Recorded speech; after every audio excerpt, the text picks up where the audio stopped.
Putain, ah ouais. Ah oui, ça réveille. c'est en feu, quoi. Je te confirme, moi j'étais stressé avec l'angle de mon verre. Je voyais bien que c'était important. J'ai dit putain, Ouais. si je déconne, il va me sniper. Voilà. Pour moi, c'est la Rolls, des gingembre. Toi, t'as envoyé des frites sur la menu. T'aurais pu envoyer un Jimbo. Malheureusement, dans ce monde, beaucoup de choses se payent. Oui. Bienvenue dans ce nouvel épisode du Playbook, cette émission où on va décortiquer la croissance, le marketing, les grandes stratégies qui marchent et celles qui marchent moins pour que chez toi soit encore plus facile. On essaie de chaque fois de sortir de l'émission avec des infos hyper actionnables. Autour de moi dans cette émission, il y a Nathan, le CEO de 95 et Nicolas, CEO de Sortlist, roi de la réputation et king du marketing. À chaque fois évidemment un invité exceptionnel. Aujourd'hui on accueille Dimitri, le fondateur de Gymber. Gymber, c'est l'histoire folle de quelqu'un qui s'est dit que le sans-alcool pouvait exister, que ça pouvait être tendance, que ça pouvait être acheté dans les magasins, à une époque où personne ne voulait entendre sans alcool. Il a développé une boisson au gingembre qui est vraiment incroyable. Je l'ai goûté pendant l'émission pour la première fois, c'était fou. Il a plein de trucs pour comment lancer une marque, comment convaincre les magasins, comment convaincre des fonds d'investissement, comment exister face aux géants de l'alimentation et de la boisson dans le monde et dans les magasins. Hyper intéressant, quelqu'un qui a porté sa boîte vraiment jusqu'à ils sont à 20 millions de chiffre d'affaires aujourd'hui. J'espère que ça va être aussi chouette pour vous que pour nous. Bonne émission. Bon, petit aveu, pour la première vidéo, on avait un sponsor. Ouais, un vrai de vrai. Pour la deuxième, plus personne. Du coup, on s'auto-sponsorise. On a quand même fait 100 000 vues sur notre premier épisode. Du coup, si vous êtes un sponsor, n'hésitez surtout pas. Et oui, Startup Vie est le sponsor de cette vidéo. Alors nous, ça fait 5 ans qu'on aide les boîtes à cartonner sur TikTok, Instagram et LinkedIn. On prend ton brief, on analyse ton secteur, on te crée des vidéos qui peuvent faire réagir, voire buzzer, et qui peuvent même te faire signer des deals. Bon, on n'a pas les caméras les plus chères du monde, mais franchement, notre studio il est tellement beau qu'il pourrait clairement avoir sa place sur Airbnb. Et puis de toute façon, le secret, c'est pas le matos, c'est le contenu. Bon, t'attends quoi pour venir chez nous? En plus, on a même un parking gratuit. Et la scan-car ne t'aura pas. À très vite.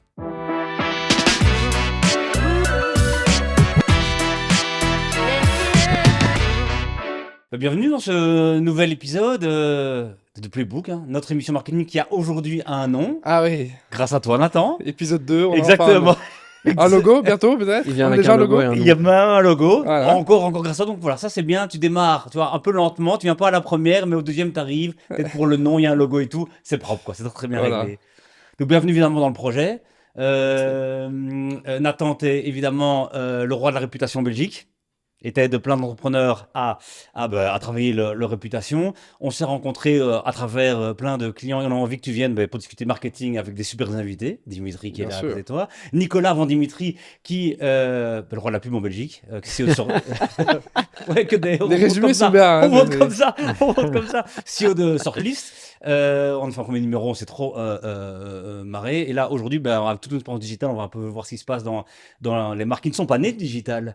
Et des gens qui ont inventé justement pas une startup web, pas un produit web au départ, mais un vrai truc qu'on touche, qu'on boit, qu'on mange, qu'on découvre, qu'on déguste. Dimitri, tu es le fondateur de Gymber. Bienvenue. Merci à vous de m'accueillir ici dans ce magnifique studio. Merci. Et donc toi, on n'est pas content de te voir parce que il y a 5 ans, il y a 6 ans, il y a 7 ans, quand tu lançais ton produit, Gymber, tout le monde te prenait sans doute pour un fou. C'était vraiment un truc qui venait un peu de nulle part. Le Belge consomme de l'alcool et de l'alcool, donc est peu habitué à avoir des boissons d'alcool qui ne sont pas du Fanta et du Minute Maid. Aujourd'hui, c'est une catégorie qui est à la mode. Les chiffres sont dingues. Le sans-alcool est vraiment le vent en poupe, ça se dit ça? C'est comme ça Ouais. qu'on dit ça Ouais. un peu vieux peut-être, mais voilà, je le dis quand Non. même, je l'assume en vous. Mais voilà, c'était pas aussi simple comme ça dès le début. Donc on va parler de tout ça, de comment positionner un ovni dans le supermarché, comment. Mais on va peut-être commencer par comment Gymber est né. Alors, Gymber est né justement de quelque part un peu d'un burn-out, d'une période assez difficile au niveau santé, boulot, etc. Et de ce que tu disais, de cette combinaison avec un environnement ici en Belgique assez bourguignon, où l'alcool a une place importante, dans un secteur où j'étais, où il y avait énormément d'événements sur lesquels, à l'époque, on servait principalement de la piquette ou du cava, très rationalisé au niveau prix versus du champagne les années précédentes. Et il y avait de l'eau et du jus d'orange ou du coca.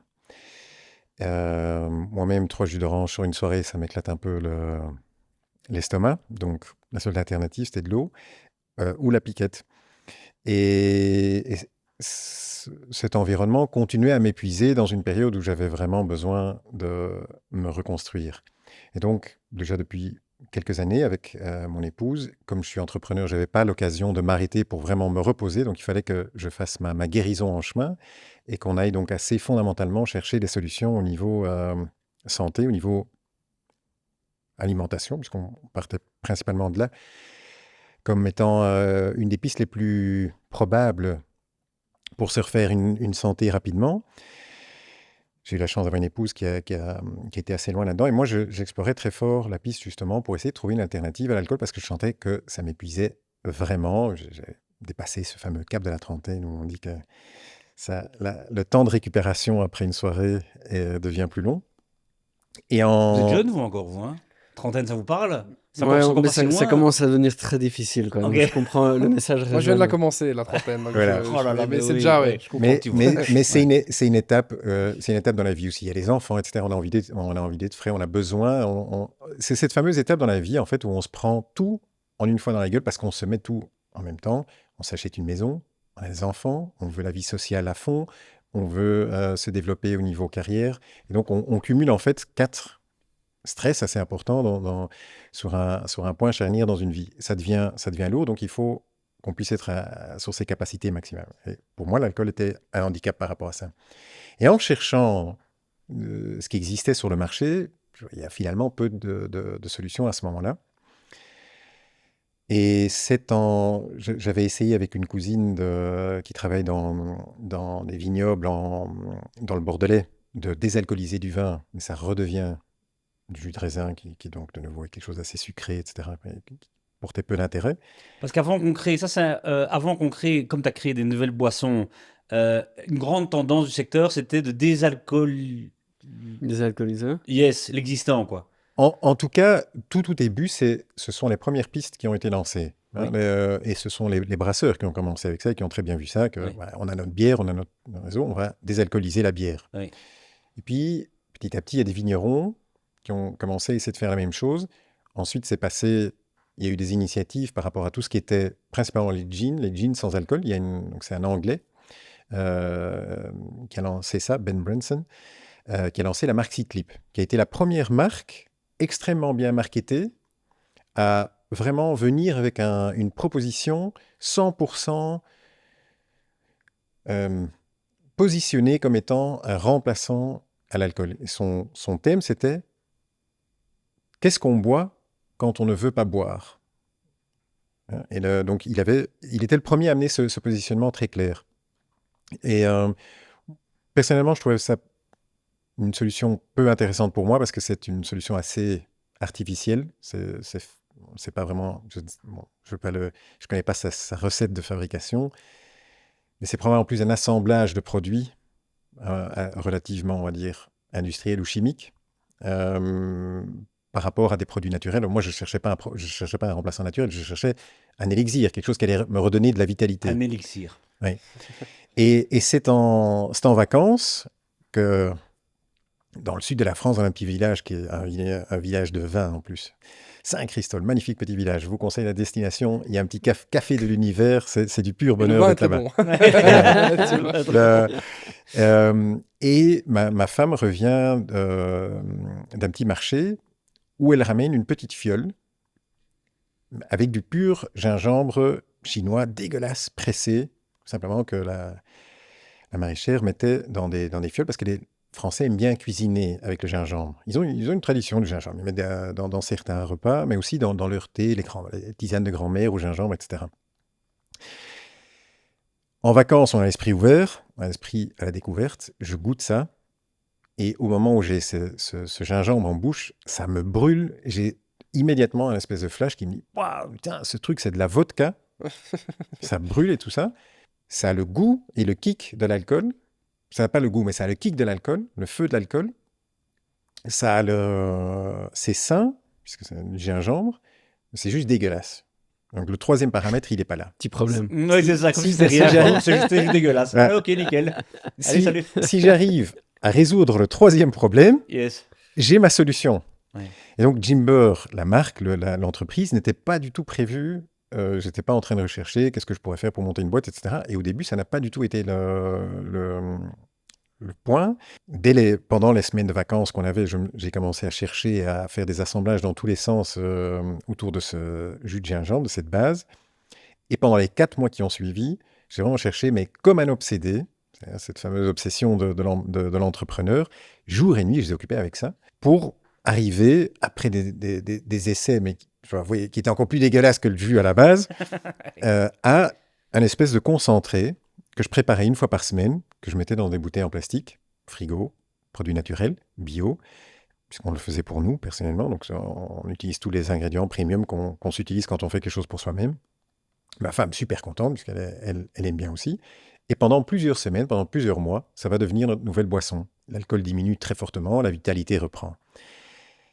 Ça, c'est un petit peu comme ça que la recette s'est développée. Et ce sont finalement des amis qui, petit à petit, m'ont ouvert les yeux en me disant, en fait, ce problème, ils ont eu l'honnêteté de dire, mais en fait, ta solution, elle nous intéresse aussi. Et là, j'ai appris un des premiers trucs extrêmement importants que je trouve aujourd'hui capital et que j'essaye d'amener à des plus jeunes entrepreneurs. C'est génial quand on peut remplacer ou quand on peut trouver une solution à un problème qu'on a. Parce que quand on a un problème sur, je ne sais pas combien de milliards d'êtres humains on est aujourd'hui, 7, 8, 9, il y a au minimum 1 million d'autres personnes sur cette planète qui ont le même problème. On n'est pas exceptionnel, loin de là.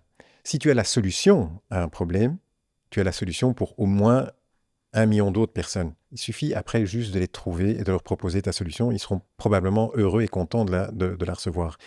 Et cette dynamique-là est généralement une très bonne dynamique pour commencer quelque chose. Et donc, moi, je réalise à ce moment-là qu'il y a des copains qui commencent à me dire, tu sais, en fait, on a un peu le même problème. L'alcool commence à peser lourd sur la mécanique. On cherche aussi des alternatives. Est-ce que tu pourrais pas me faire une bouteille? Ça a commencé comme ça. Je demandais, parce qu'on a plusieurs générations, donc ici, on commencera par la Merci. sonorité comme Là, ça. le message est très clair. On descend comme ça.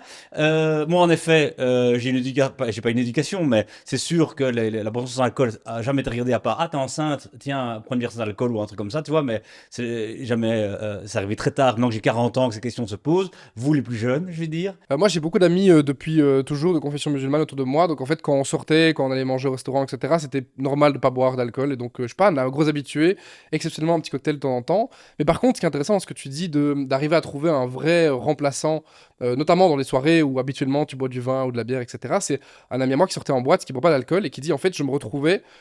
Parce que tu vois, il faut quand même avoir une boisson cool en main. Et avoir, tu vois, de l'eau ou un coca, c'est pas très cool. Ouais, ça, c'est capital. Ce que je Et dis donc, là. en fait, ce qu'il faisait, c'est qu'il prenait du Red Bull. Alors moi, je prends tant du Red Bull, c'est bon, on veut dire j'aime bien, voilà. Mais le problème, c'est qu'il en a enfilé 3-4 sur la soirée pour avoir toujours un verre cool en main. Et je pense que c'est typiquement un genre de profil qui aurait pu être intéressé par, tu sais, justement, du Jimber avec l'eau pétillante ou un truc comme ça, quelque chose qui donne ce petit kick, sans pour autant se défoncer, parce qu'il a eu des gros problèmes après cardiaque et tout. Ah oui. Bah, ça, c'est un peu horrible, mais justement, c'est la seule boisson cool pour les gens qui ne buvaient pas d'alcool. pendant Mais tout le point moment, le point que tu apportes là, il est capital. C'est qu'en fait, ce n'est pas que ce que tu bois au niveau du goût, c'est vraiment aussi l'image que tu dégages à un événement. Et le problème, il était pour 50% là. C'est jus d'orange, t'as un peu l'air naze. Verre d'eau, c'est encore pire.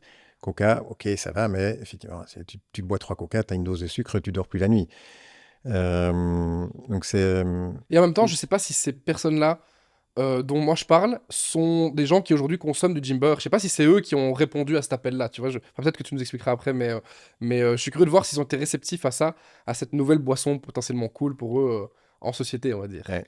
Et ça, t'as tout le phénomène en boîte, quoi. Donc en boîte, t'as envie d'avoir l'air cool. Mais moi, je trouve ce qui est compliqué, c'est chez toi, en famille, donc vraiment dans ton cercle proche au final. Donc c'est pas forcément l'image que tu renvoies en boîte. Mais je me rappelle quand ma femme était enceinte pour la première fois il y a 6 ans, quoi. C'est le truc, ta femme est enceinte, comment est-ce qu'on va masquer le fait qu'elle va pas boire de l'alcool? Et c'était vraiment un truc où, tu sais, il n'y avait pas de chat GPT, donc à l'époque, hein, où tu dis quelles sont les astuces et tout, tu étais sur Google en train d'essayer d'inventer des trucs, de faire semblant d'être malade et tout. Mais non, tu n'as pas envie de boire, tu bois pas, tu arrives à la soirée, tu dis, ben voilà, j'ai une alternative, tu prends un Jimber, tu prends autre chose, mais Ouais. en 6 ans, tu vois qu'il y a quand même eu un shift de malade par On rapport était à tellement ça. belge que si tu buvais pas de l'alcool, on disait t'es enceinte. C'était ça Ah ouais, tu vois, et on t'es un ne disait homme. pas non, t'as juste pas envie de boire d'alcool. C'était Je pas suis un possible. homme, mais c'est pas grave. Tu vois, c'était le vrai truc. C'est un peu gênant de le redire maintenant, mais c'était notre vie, oui. Et c'était il n'y a pas si longtemps, je pense. Ouais, hein. tout à fait. Et il y a un truc que tu disais qui est super similaire au web. Au final, tu crées ta petite application et puis tu essayes de voir si les autres, ça les intéresse et puis tu grandis là-dessus. Et il y a des entrepreneurs qui commencent par l'idée, qui la testent à gauche à droite. Et il y en a qui commencent par une tendance d'industrie et qui se disent, bon, là, il y a une grosse vague qui arrive dans le sans-alcool. Ils commencent à lire des rapports. Tiens, il y a un truc qui arrive et je vais essayer de surfer cette vague-là. Dans l'approche, toi, tu as vu cette vague arriver, tu l'as anticipé. C'était un des facteurs qui t'a dit, bon, mes potes me le demandent, la vague arrive d'innovation, tous les facteurs sont réunis, je quitte mon job. Ou alors c'est vraiment genre, je vais pas dire naïvement, mais ou je vais le dire dans le sens noble du terme, c'est tu t'es dit, là, ben, en fait, 2 bouteilles, 5 bouteilles, 10 bouteilles. Comment ça C'est ça plutôt s'est- le côté naïf et de voir l'attraction et l'impact que tu peux faire. J'étais dans un secteur qui était génial. J'ai eu la chance de pouvoir travailler pendant 4-5 ans dans tout ce qui était satire politique. Ouais. Qui est évidemment quelque chose d'assez gratifiant, de très chouette, mais extrêmement épuisant, parce que ça commence à 5 heures du mat, tu écris tes scénarios, ça termine à 11 heures du soir, et entre les deux, tu as fait toute une journée de production.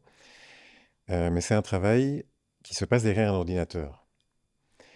Le retour que tu as, à part des chiffres d'audience, c'est généralement un message de la chaîne qui est un message automatique pour te dire que ton fichier est bien arrivé et que tout est techniquement en ordre.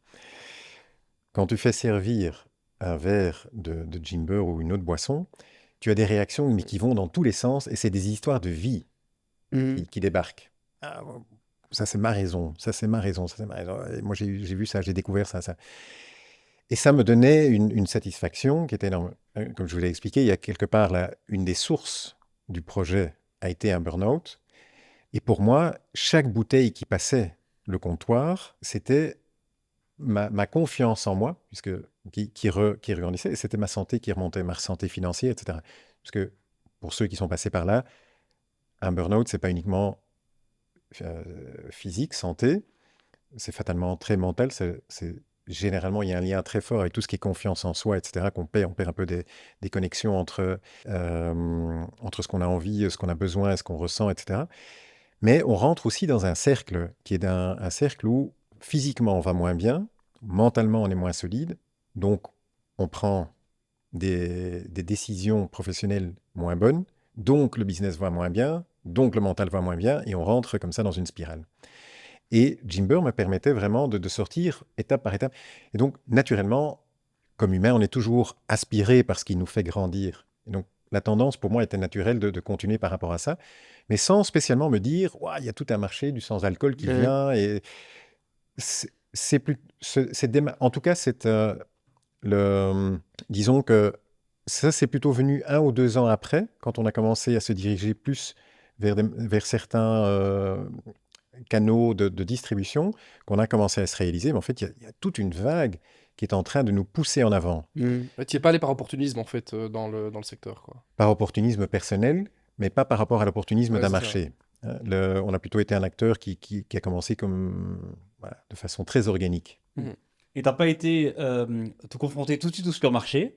Parce que c'est ça qu'on se dit aussi quand tu crées, ok, tes copains commencent à vouloir acheter ton truc, tu dis, ok, c'est plus une bouteille en plastique, ça fait une belle bouteille, il y a un truc qui se passe, ok, mais il faut vendre les premiers, quoi.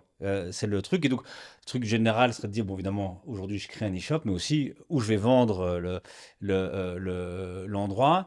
Et toi, c'est une marque premium, on peut dire ça, marque premium? Oui.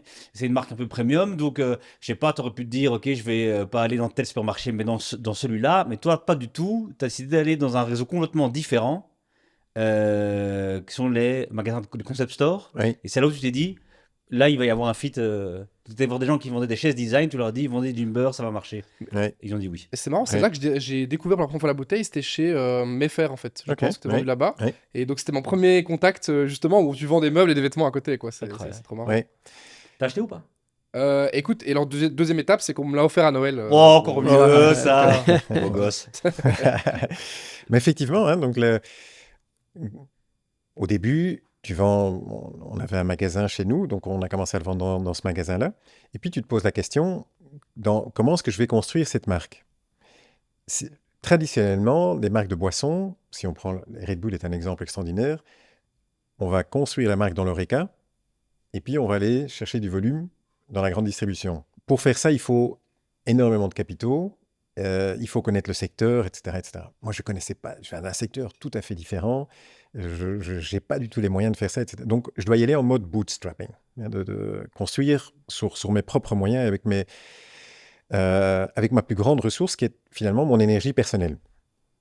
Et à ce moment-là, il y a un nouveau secteur qui se développe très fort en Europe occidentale, qui sont ces fameux concept stores qui poussent comme des champignons, qui sont des magasins qui sont construits, au lieu de se construire autour d'un produit, ils se construisent autour de l'identité du vendeur. Donc la place du propriétaire est prédominante. Ils ont généralement chacun leur créneau, et pour certains, ça peut être, par exemple, je mets dans mon magasin quoi que ce soit, ça peut être des objets design, des sacs à main, des vêtements, généralement, ce n'est pas encore du food, je ne prends que des produits auxquels je donnerais moi-même de l'argent ou que j'aurais plaisir à offrir ou à recevoir comme argent. Il y a une curation, en fait, vraiment des Voilà, il y a une objets, curation, quoi, c'est ça.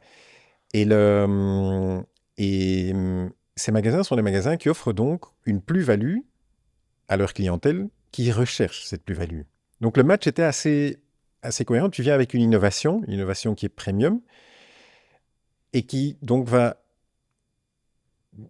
même si les objets qu'ils vendaient étaient tout à fait différents, la clientèle, en tout cas, était en recherche de ce que nous, on proposait.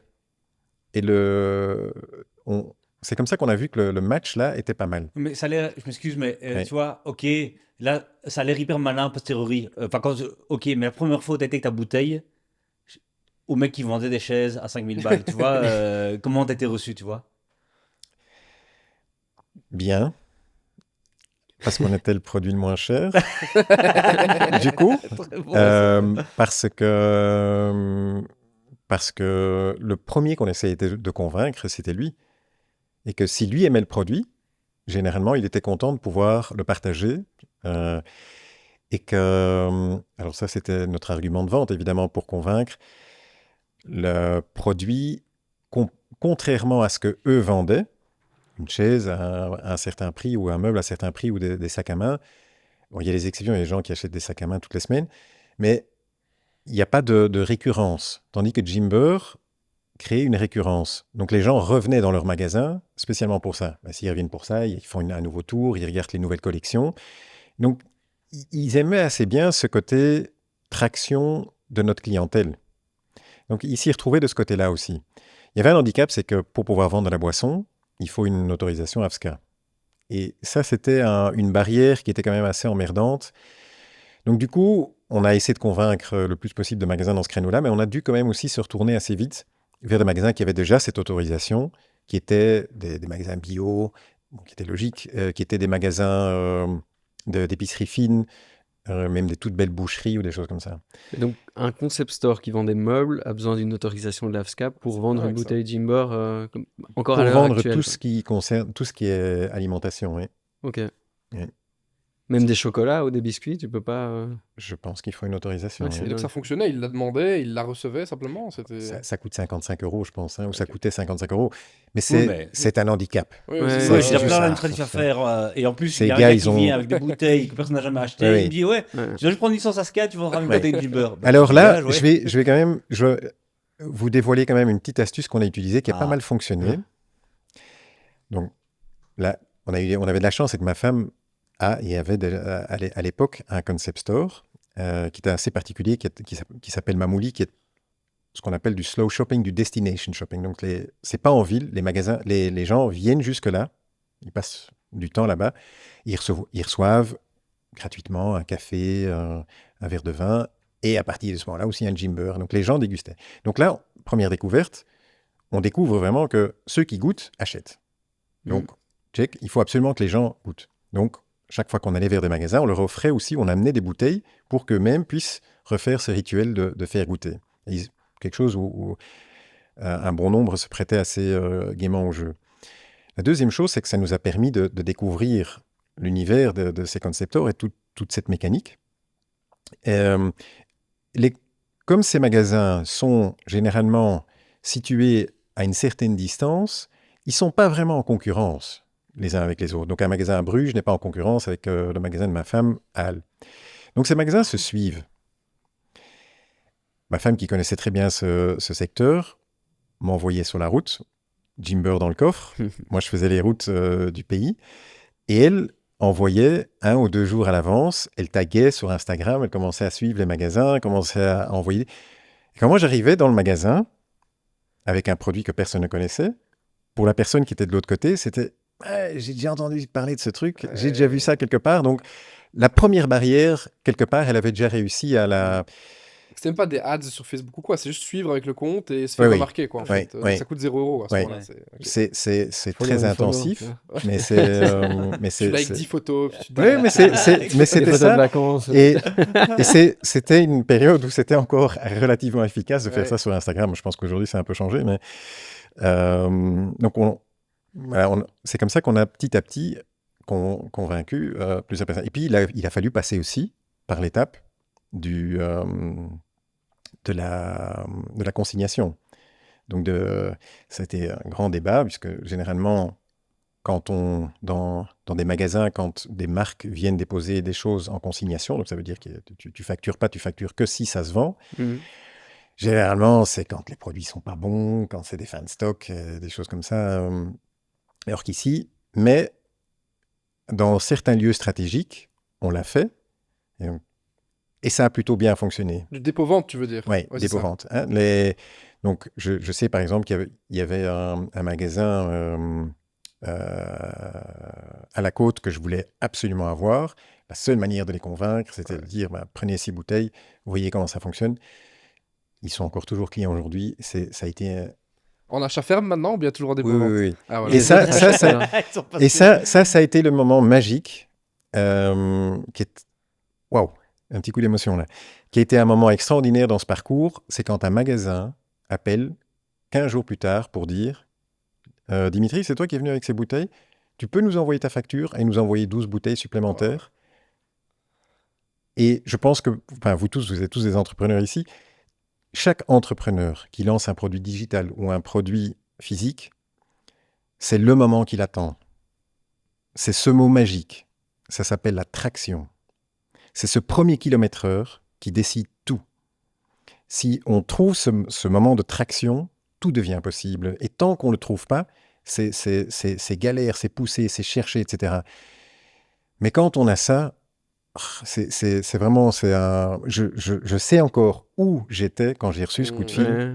comment j'étais, comment je me suis senti, j'ai cavalé à l'intérieur pour dire à ma femme, ça y est, Ça, ils ont recommandé. C'était combien de temps après le lancement, ça, le premier, tu vois, le haha moment que t'as Alors, eu? le lancement s'est fait le 3 février 2018. Et je pense que les premiers magasins ont commencé à rappeler, je pense qu'on devait autour du mois de mai, quelque chose comme ça. Ah, Ouais, donc très c'est court, en tracé, fait. quoi. Ouais. C'est Ouais. pas tranquillement aller voir les concept stores, t'avais une liste, t'allais les Oui, attaquer oui. un à un. Bah, et il y a donc entre le mois de février et le mois de mai, j'ai commencé à faire quelques magasins. Alors je faisais un peu la route et j'essayais de faire 4-5 magasins sur une journée. Un exercice qui n'était pas évident pour moi. Parce que c'est quelque part se vendre soi-même, vendre son propre produit, tout ça, c'est pas toujours évident. Mais après, une fois que j'ai senti cette fameuse traction, là, je me suis senti pousser les ailes. J'ai eu une phase comme ça d'enthousiasme où je me suis dit, maintenant, il va falloir faire un choix. Ou je continue dans le secteur dans lequel je suis, ou je bifurque et je mets 100% mon énergie sur Jimber. Faire les deux, il n'y en a aucun des deux qui va bien se porter. Et donc là, fin du mois de mai 2018, j'ai décidé, maintenant, je prends le risque, je saute, je sais tenir encore un tout petit peu sans me payer de salaire.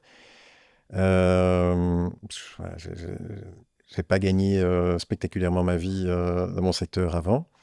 On faisait de la satire politique, mais on n'avait pas les budgets des guignols de l'info. Mais très reconnaissant à RTL d'avoir pu le faire. Mais voilà, ça... Et donc là, il fallait y aller, quoi. Et donc là, en termes de marketing, en fait, il n'y a toujours rien. C'est-à-dire que c'est purement du porte-à-porte, à Ouais. les convaincre, etc. Il n'y a rien du tout encore de développé. Non. La bouteille est scalée déjà à ce moment-là? C'est le même logo, le même truc? Quasi. Ok. Oui. La première bouteille avait déjà ce logo-là. Donc le logo, c'était le même depuis le début. C'est juste Après quelques mois, j'ai demandé à un ami graphiste d'une fois revisiter l'étiquette, la bouteille, etc. Et assez vite, on a fait des chouettes shoots photos. Ça, c'est un truc dans lequel je trouvais que ça valait la peine d'investir de l'argent pour vraiment que... Voilà, si on fait une marque premium, il faut que ça se ressente. Donc les photos, elles doivent être nickel. Les recettes aussi, ça doit être à la perfection. Il y avait un compte Instagram et ça se limitait à ça. Il n'y a eu que très tard, je pense qu'on a dû attendre 2 ans avant d'avoir vraiment un site et un site avec des ventes, etc. C'était, je pense, fin 2019. Mais par contre, en fait, le marketing se limitait à offrir des bouteilles gratuitement pour qu'ils puissent faire goûter, ce qui est en fait une étape importante. Et surtout, tout était basé sur le choix des propriétaires, le choix des magasins et le bouche à oreille. Et ça reste, hein, c'est fatalement le trust aujourd'hui, tous les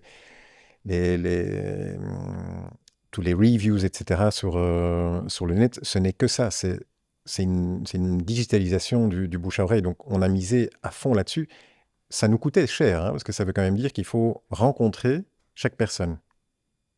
Personnellement, enfin, il faut convaincre chacun, il faut lui raconter l'histoire pour que lui puisse re-raconter l'histoire. Donc, ça limite le nombre de visites qu'on puisse faire sur une journée. On prend le temps, on fait goûter, on arrive avec des coffrets en bois, des dégustations. Et c'était quoi justement le retour que tu avais aux dégustations? Parce que la première fois, elle est toujours particulière. Je sais pas si t'as déjà... Toi, Thierry, t'as pas encore testé Pas encore. Pas encore. J'attends avec impatience. Dès que finit sa réponse, on goûte. Je pense qu'on a plus ou moins les mêmes statistiques apparemment que la bière. C'est que 4 personnes sur 10 n'aiment pas du tout la bière. Je pense que 4 personnes sur 10 n'aiment pas du tout le gingembre. Donc, ça en laisse quand même 6 sur 10 à qui on... Donc, il y a des magasins qui... C'est rien pour moi, j'aime pas du tout. Il y a... je pense que les quotas qu'on avait à ce moment-là, je pense qu'on arrivait à convaincre 2 magasins sur 10, 2 magasins sur 8. Tu peux nous faire... on va vraiment le goûter. Et tu peux nous faire le pitch. Ding dong, on se rencontre, on a un magasin. Ouais, alors, Ah si, on se retrouve. Maintenant, t'es confortable, tu as 1 million d'euros par an de chiffre d'affaires, t'es installé. Mais revenons un peu au début quand c'était fragile, quand chaque rencontre c'était quelque chose. C'est toujours, hein, ça reste... T'arrives chez nous, on est là, on est un magasin, on est 3. Tu vois bien que moi, je suis le mec qui n'a jamais bu des gens de ma vie et je bois que des canettes de Jupiler, voire de la Carapils le soir. Là, les gens là sont plus éduqués, mais il faut nous convaincre. C'est quoi ton pitch? Alors moi, je viens vous présenter une nouvelle boisson qui s'appelle Jimber, qui est un concentré de gingembre. Ça se dilue avec de l'eau pétillante, principalement, et ça remplace un verre d'alcool. C'est quelque chose qui est né d'une nécessité. Aujourd'hui, on a plusieurs très chouettes magasins qui fonctionnent avec ça, malgré que ce soit, comme vous, des magasins qui ne vendent ni alimentation, ni boisson. Je vous le fais déguster. Donc, à ce moment-là, on fait découvrir. Je fais une préparation avec de l'eau pétillante qu'on a gardée, qu'on a mis bien au frais dans le coffre de la bagnole, dans un espèce de... et pour lesquels on ne prenait quasi par client qu'une petite bouteille pour être sûr que les bulles de gaz étaient encore bien fraîches, etc. Et ensuite, une fois que vous avez goûté, une fois que vous aurez goûté, je vais vous expliquer d'où il vient, pourquoi ce Jimber est si particulier. C'est parce qu'il a été fait avec un petit gingembre très particulier qui s'appelle l'Amarillo, qui vient des montagnes péruviennes. Il pousse entre 700 et 1300 mètres d'altitude. C'est un tout petit gingembre. Pour moi, c'est la Rolls des gingembres. Oh, il m'a eu là-dessus. Tiens, prends la bouteille. On est tellement facile, c'est comme le marketing ici. C'est un Rolls ok, nickel. C'est bon, on comprend.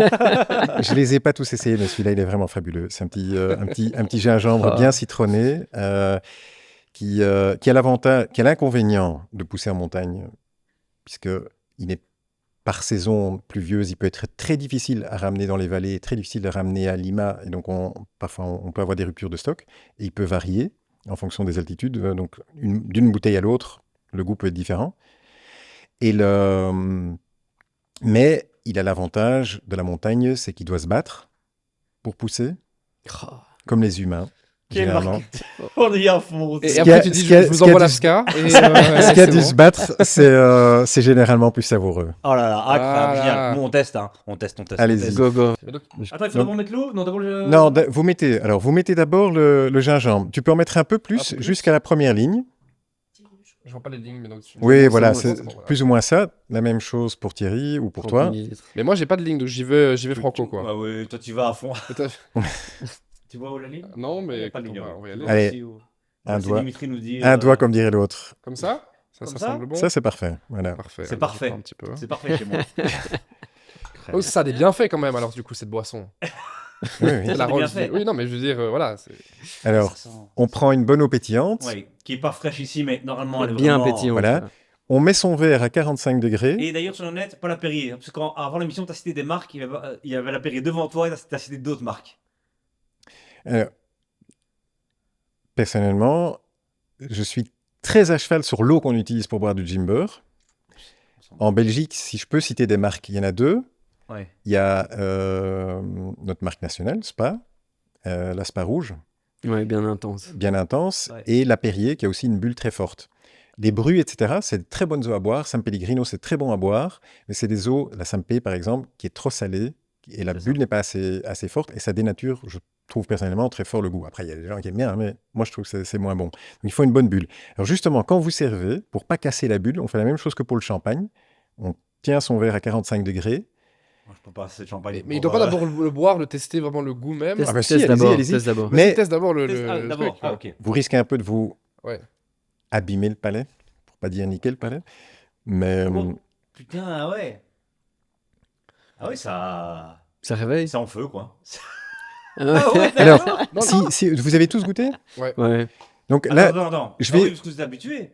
Toi, t'en bois Nous- souvent Moi, j'en bois quand Parce même que souvent. franchement, Ok. Ouais, Mais toi, jamais ouais. pur donc comme la ça. particularité, j'espère que c'est ce que vous expérimentez aussi. Si vous buvez une boisson épicée ou si vous mangez épicé, le feu, vous allez l'avoir sous les lèvres et sous le bout de la langue.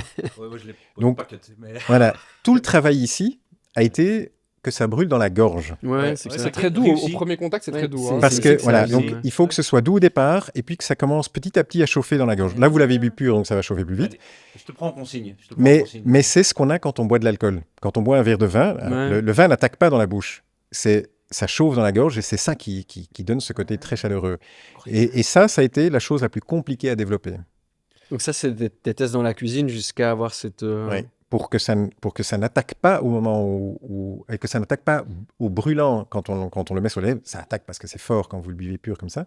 Mais que ça fasse tout un chemin Ouais. et que ça prenne de l'ampleur comme ça. Et puis Tu vois. maintenant, ça va Mais je trouve- continuer à évoluer. Après, tu te sens bien, non? Tu te sens un peu... Ah ouais. Mais ça fait un peu le même effet, en fait, finalement, il y a le même goût qu'un Moscow Mule, en vrai. Moi, Ouais. j'aime bien boire le Moscow Mule. Et pour Ouais. ceux qui connaissent le cocktail, bah, en fait, c'est la ginger beer, en fait, qui est utilisée. Donc Et c'est le, principe, oui, oui. Alors un Moscow Mule, je vais faire la pub pour l'alcool, mais au faut Jimber, rajouter de l'alcool dedans, tu vois. c'est fabuleux. Parce que l'intensité du gingembre est beaucoup plus forte que si on utilise un ginger beer ou quelque chose comme ça. Je me sens un peu nul parce que tu vois, on a fait Il a une une petite préparation, larme, hein. Il a tu une l'as Oui, petite dit. c'est vrai, les yeux rouges.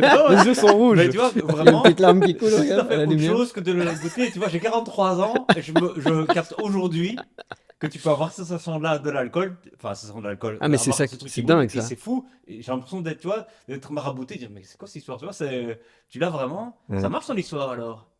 Tu me reviens un peu que ton col roulé, mais en fait, c'est vrai, ce que t'as fait, c'est bien. Ce que t'as fait, c'est très bien. Ce que t'as fait, c'est très bien.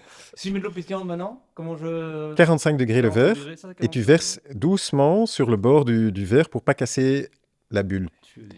Et donc là aussi, ça c'est un deuxième travail qui a été fait, c'est quand on utilise des produits naturels, si vous mettez par exemple du jus de citron dans de l'eau pétillante ou des choses comme ça, et si vous rajoutez certains produits, il va y avoir une espèce de décarbonisation très rapide. Vous avez peut-être déjà vu ça quand vous faites des mélanges à la maison. En une fois, l'eau pétillante commence à prendre très fort et tout le Mhm. gaz part d'un coup. Donc ça, il faut éviter aussi. Donc il faut arriver à une... Incroyable, continue cette émission sans moi. C'est- Je Au revoir, Thierry. derrière. C'est juste que parfois, ça peut avoir l'air d'un produit simple, Ouais. mais il y a des astuces derrière, techniquement, qui doivent être réglées avant que ça puisse fonctionner. Mais tu vois, dans les codes de ta démo, il y a des trucs que tu as théâtralisé après. Ce que je veux dire par là, tu vois, le 45 degrés, les bulles, Comme le champagne, est-ce que c'est le gingembre placé du Pérou, haut de etc. gamme Vraiment, genre, Alors, sans bullshit, hein, tu vois. oui, oui. Ouais. Bon, et T'as pris fatalement, du truc du Pérou exprès parce que c'est dans la montagne, etc. non, ou... non, le gingembre péruvien, on l'a pris parce que c'est le meilleur. Ok. Jimber est un blend, donc c'est encore un petit peu plus complexe que ça.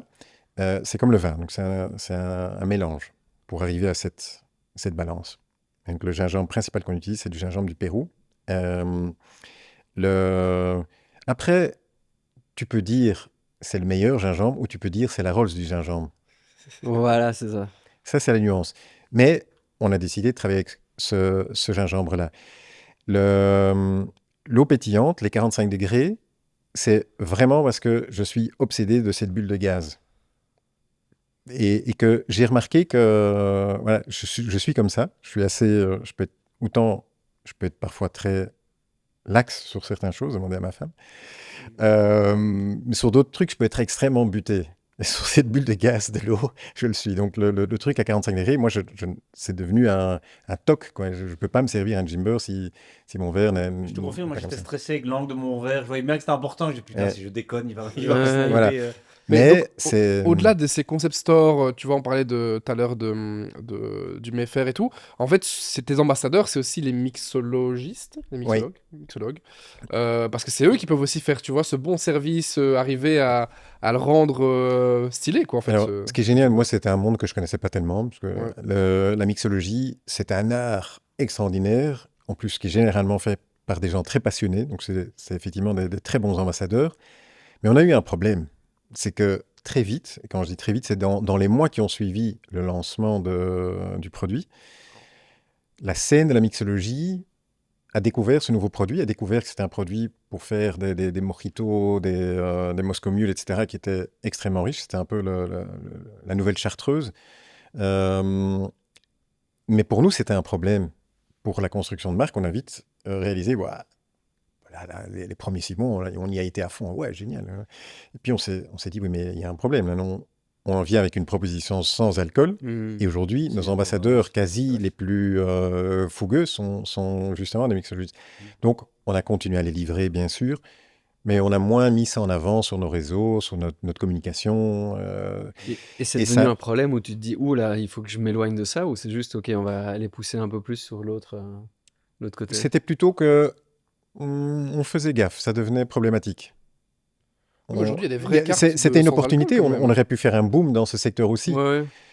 Mais personnellement, moi, c'était pas ce que je voulais construire. Et ça allait un peu en compte. Je suis pas contre l'alcool, pas du tout, hein. J'aime aussi un verre de vin de temps en temps, même si ça devient rare. Mais c'est juste que le peu de connaissances de construction de marque que je commençais à avoir me faisait dire, si on part dans cette direction, on va avoir vraiment du mal à corriger le tir. Après, les gens vont pas comprendre, mais finalement, c'est quoi? C'est un ingrédient pour la mixologie ou c'est une boisson sans alcool? Et ça, tu dis le peu de connaissances de marque, tu vois, moi je trouve qu'il y a un truc qui me frappe, c'est que tu dis, ok, il y a notre audience, elle est dans les concept stores, il y a ce concept, je vais aller leur présenter ça, donc il y a vraiment tu vas à fond dans un certain segment et pas un autre, la mixologie, etc. Comment tu t'es dit, t'as appris le marketing en mode, t'as commencé avec cette boisson qui était dingue, t'as vu les amis qui commençaient à commander, tu t'es dit, je vais me lancer, je vais me former en marketing, ou c'est ta carrière d'avant, c'est on the go, comment tu t'es entouré, comment ça s'est passé? Bon, j'étais déjà un petit peu dans le secteur avant, mais quand j'y repense, je me dis, waouh, j'avais finalement peu de connaissances Ouais. pour me permettre de travailler dans ce secteur. Bon, ça, c'est autre chose. Bon, je faisais principalement de l'animation, il n'y a pas de souci. Mais ça m'a aidé un petit peu. Mais je pense que la particularité d'un entrepreneur en général, c'est pas quelqu'un qui sait tout. Loin de là. C'est pas quelqu'un qui, quand il commence un projet, sait déjà comment il va faire. Mais il a une conviction, l'entrepreneur, c'est qu'il apprendra. Et il apprendra en faisant. Et il apprendra toujours très vite à se corriger, à s'adapter. Pour moi, ça m'a pris, et je suis encore en plein apprentissage de ce que c'est que le marketing. Tous les jours, on découvre des nouvelles choses. Tous les jours, on découvre des corrections à faire ou des nouvelles visions sur une situation, sur Mais il y a typiquement, chez Jimmer, il y a eu des choses où on a mis vraiment du temps à comprendre. On a eu besoin de 5 ans avant d'avoir un brand book, avant de définir c'est quoi notre marque. Pendant 5 ans, on s'est posé la question, mais c'est quoi finalement le Jimmer? Comment est-ce qu'on va positionner ça? On a eu besoin de beaucoup de temps pour comprendre elle est où notre place dans les magasins. Est-ce que c'est dans le rayon sans alcool? Est-ce que c'est dans le rayon des sirops? Est-ce que c'est dans le rayon des nouvelles boissons fonctionnelles? Est-ce que c'est dans le rayon fruits et légumes? Est-ce que c'est au frigo? Tout ça Mais j'ai bouffé des livres à ce moment-là. Donc, sur le côté, tu as remplacé les animations fin de soirée par des livres de marketing au fur et à mesure que tu as...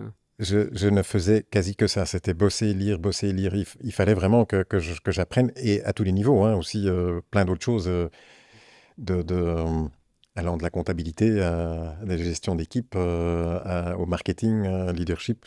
Yes. On se prend tout, hein. Yes, c'est le début, il faut tout apprendre. On va parler de...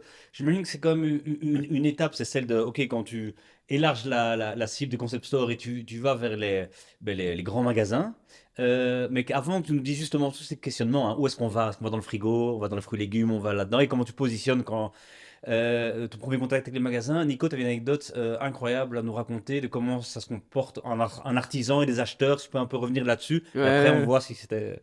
Ouais, j'étais à un event de networking et puis il y a un gars qui lançait une marque très bonne de glace qui vient me parler, qui dit tiens, on lance une marque de glace, j'ai trouvé un artisan qui est exceptionnel. Et moi, je fais le profil business, je vais développer le business, etc. Et puis je m'intéressais à demander comment est-ce qu'ils allaient le faire. Et il me disait que sa stratégie, c'était d'aller voir tous les acheteurs de toutes les grandes chaînes de distribution, quoi. Et il me racontait qu'il avait eu un rendez-vous une semaine avant que je le vois à cet event-là, quoi. Il m'a raconté le côté un peu théâtral, je sais pas si tu l'as vécu, mais d'arriver chez un acheteur qui, avec ses produits, lui c'était de la glace, donc c'est un peu plus réfrigéré que l'eau pétillante, mais arriver au moment de la dégustation en disant, bah tiens, à chaque fois que je fais goûter à mes amis, un peu comme ce que tu disais à tout le monde, ils trouvent le produit exceptionnel, donc je vais faire la même chose, quoi. Parce que les acheteurs n'étaient pas ouverts à... En tout cas, ils voulaient pas laisser paraître le fait qu'ils étaient ouverts à des nouvelles références, etc. Et donc, il fait goûter, mais il m'explique que l'acheteuse en question mimait le fait que le produit était horrible, quoi. Et vraiment, genre, de dégoût, avec vraiment des mimiques, genre, c'est le pire truc que j'ai jamais mangé, quoi. Et c'est marrant parce que bah, ça peut arriver, hein, je pense qu'on a chacun nos goûts, mais il expliquait que peut-être 1 mois, 2 mois, 3 mois après, il avait réussi à rentrer dans une autre chaîne de supermarchés où les stocks partaient super vite, etc. C'est arrivé aux oreilles de l'acheteuse en question, qui le rappelait 3 mois après en mode j'ai envie qu'on se revoie. Il s'est retrouvé dans le même bureau et la même acheteuse était en mode c'est incroyable, donnez-moi en plus, vous avez des nouvelles références, etc. Et donc le truc là m'avait choqué parce que j'étais là, comment subjectif, en fait, finalement, une personne, une acheteuse qui aime ou qui aime pas, quoi. Ah oui, ça, tu dépends de ça. Et puis, dans le côté théâtral, en tant qu'entrepreneur, tu vois, le rapport de force, il est... je suis avec mon produit qui est incroyable et en fait, je me fais défoncer, que ce soit pour le théâtre ou pas. Tu ressors là avec un goût vraiment bizarre. Et est-ce qu'elle le fait pour une meilleure marge, pour avoir de meilleurs prix, ou est-ce Et qu'elle le fait parce que c'est vraiment... Ouais, elle c'est aime ça, pas, et t'en tu vois, sais rien, c'est ça, quoi. Et du coup, je me demande, comment tu t'es rentré dans les supermarchés? Est-ce que t'es aussi passé par achat? T'as eu des trucs un peu bizarres comme ça? Ça clivant, te Alors, parle ou aussi, pas? ouais. j'avoue Donc, que ça me fait de la peine d'entendre ça parce que je trouve, je sais que les acheteurs, évidemment, de grandes surfaces sont drillés pour garder un espèce de masque comme ça, un petit peu parfois assez distant. Ça, c'est une expérience quand même assez particulière, ce que tu racontes là. Ça ne me paraît pas du tout impensable. Heureusement, nous, on n'a pas été confrontés à ça. En tout cas, moi, j'ai pas de souvenir de ça. Par contre, oui, que le produit a été défoncé ou que certaines personnes, que ce soit au niveau investisseur ou acheteur, vraiment te démolissent ton projet, ça oui. Mais alors, catégoriquement, en disant, ça nous intéresse pas. Ouais. Pour le théâtre, ça, j'ai moins vécu. Par contre, pour rentrer en grande surface, on a fait plutôt une stratégie toujours plutôt en ce fameux mode bootstrapping, c'est qu'on a été voir les franchisés. individuellement les Ça. franchisés. Ouais. Ouais. Et leur succès a fait remonter, et comme ça on a eu assez... Et quand tu vois le franchisé, tu vois le franchisé lui-même, tu vois le responsable des boissons. Tu vois, raconte-nous un peu vraiment quelqu'un qui nous écoute, qui va lancer le prochain Timber. Pas Timber, Alors, mais le prochain avec biscuit oui, ou le- la biscuit, voilà, exactement. Mais Ici, donc, c'était toujours cette même stratégie. On avait des boîtes de Jimber dans le coffre avec ce coffret de dégustation. On va à l'encontre du franchisé, qui généralement sont des gens extrêmement sympathiques, très entreprenants. En Belgique, les Deleuze, les Carrefour indépendants, etc., c'est des temples. Hein. C'est des magasins extrêmement bien organisés, dirigés, marketés, etc. C'est des belles machines qui tournent. Ce sont des gens qui travaillent très dur. La majorité se lève à 5 ou sont déjà dans leur magasin à 5 heures du mat pour les primeurs. Et ils aiment bien ça, voir débarquer des innovations. C'est intéressant pour eux. Ça fait de la vie dans le magasin, ça montre leur positionnement premium, ça leur permet d'avoir pour leur clientèle des innovations, des choses qui bougent, etc. Ils connaissent généralement très très bien leurs clients, ils savent très bien en fonction de leur géographie, de leur typographie de clients, ce qu'ils recherchent. Et donc ils sont, si le produit est bon, s'ils aiment bien, généralement assez ouverts à mettre un produit en avant, ou en tout cas lui donner sa chance. Et là, il y a plusieurs formules qui diffèrent. Alors, si c'est un produit qui est très innovant, parfois il faut faire un peu de dépôt-vente pour lancer le premier kilomètre.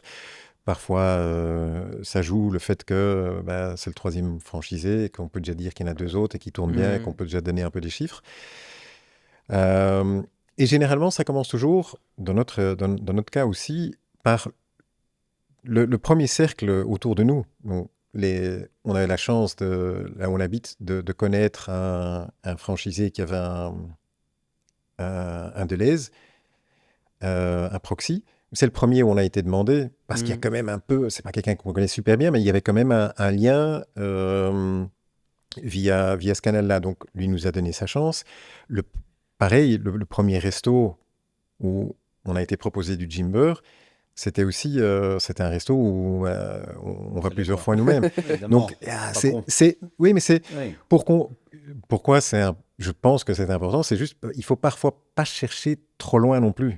C'est là que ça commence, c'est dans ces premiers contacts, dans ce premier rayon, et de faire comme ça grandir et le premier donne confiance au prochain, et puis ça devient, je pense que c'est toi qui en parlais, Nathan, là tantôt, il y a une espèce de confiance comme ça qui s'établit, et le nom de l'un va servir pour convaincre le prochain. Et au début, et là, ça devient très gai. À l'époque, donc quand tu vas ton premier franchisé, donc que tu connais par ailleurs, d'accord, ok, il le prend, où est-ce qu'il place ta boisson? Dans quel rayon tu vois, je voudrais juste faire une parenthèse, parce que parfois ça paraît simple, hein, et que je voudrais quand même, et que s'il y a d'autres entrepreneurs qui écoutent, et certainement des jeunes entrepreneurs, ne soyez pas découragés, parce que ce n'est pas simple.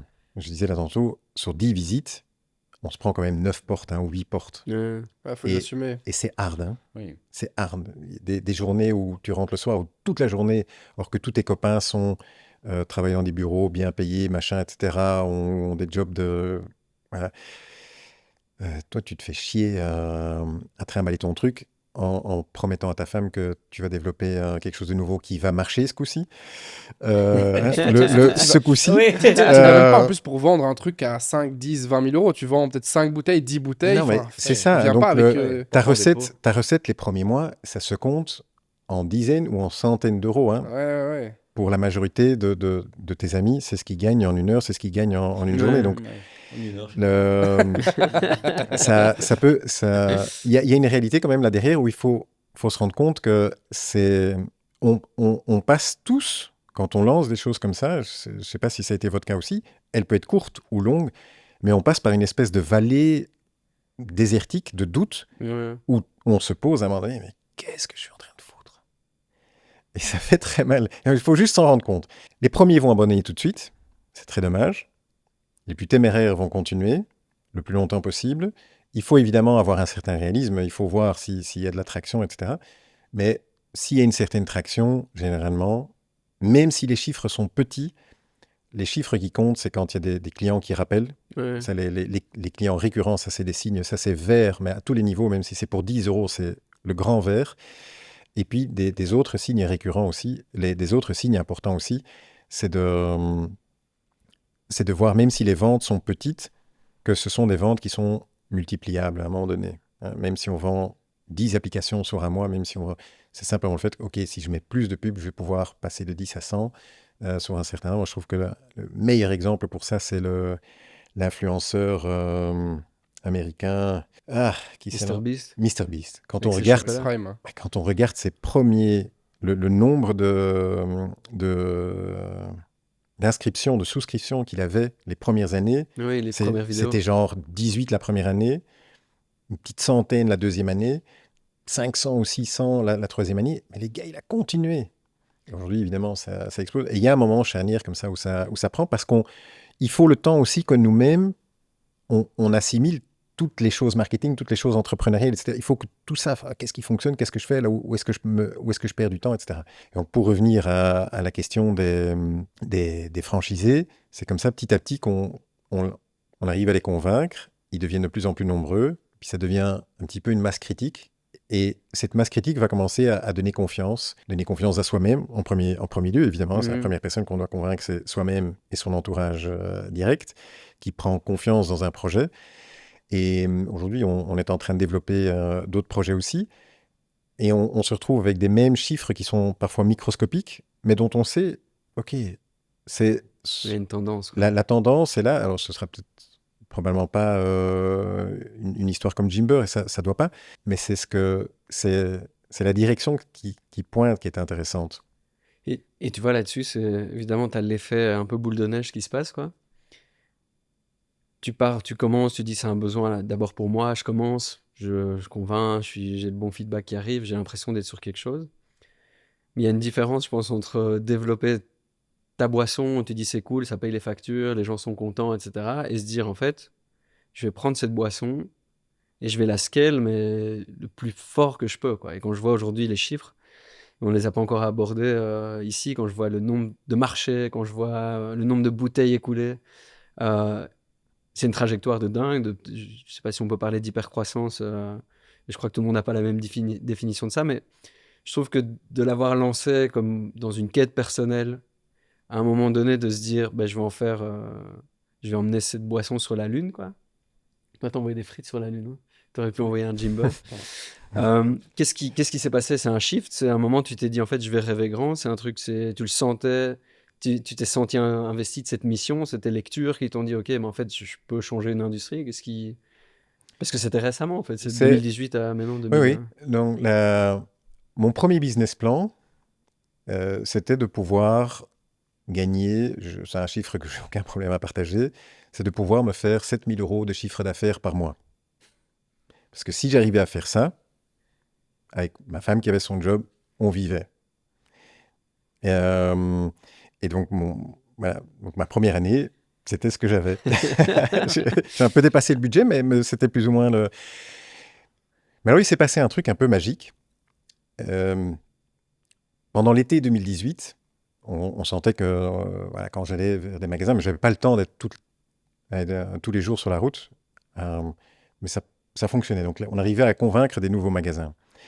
Il y a un jeune étudiant qui débarque dans le magasin de ma femme, Yari, idiot de ses 18 ans, qui dit « Je cherche un job, est-ce que vous n'auriez pas, quelqu'un de la région, vous n'auriez pas besoin d'un étudiant pendant un mois dans le magasin ?» Et Sylvie répond « Écoute, moi non, parce que c'est la période la plus calme. Mais mon mari est en train de développer un nouveau truc, tu peux toujours aller lui poser. Il est dans le garage, en train de pas mixer, on faisait pas mais on avait le stock dans le garage. Va le voir et puis tu sais jamais. » Il me demande la même question et je lui réponds, écoute, la seule chose à la limite qui pourrait m'aider, c'est un commercial sur la route, mais je peux m'imaginer comme étudiant, c'est vraiment pas le job que tu as envie de faire, c'est de prendre la bagnole. Et il me répond, écoute, j'adorerais faire ça. Mon père est représentant, donc j'aime bien, c'est quelque chose qui m'attire, et mon père va certainement pouvoir me donner quelques bons tuyaux. Ok, on loue une petite bagnole toute pourrie à la journée, et il va sur la route, et il fait vraiment pas mal de conversions, même des magasins que je lui avais interdit d'aller parce que j'avais pas envie qu'il me les brûle, mais que finalement moi j'ai pas été, et qu'il a quand même converti.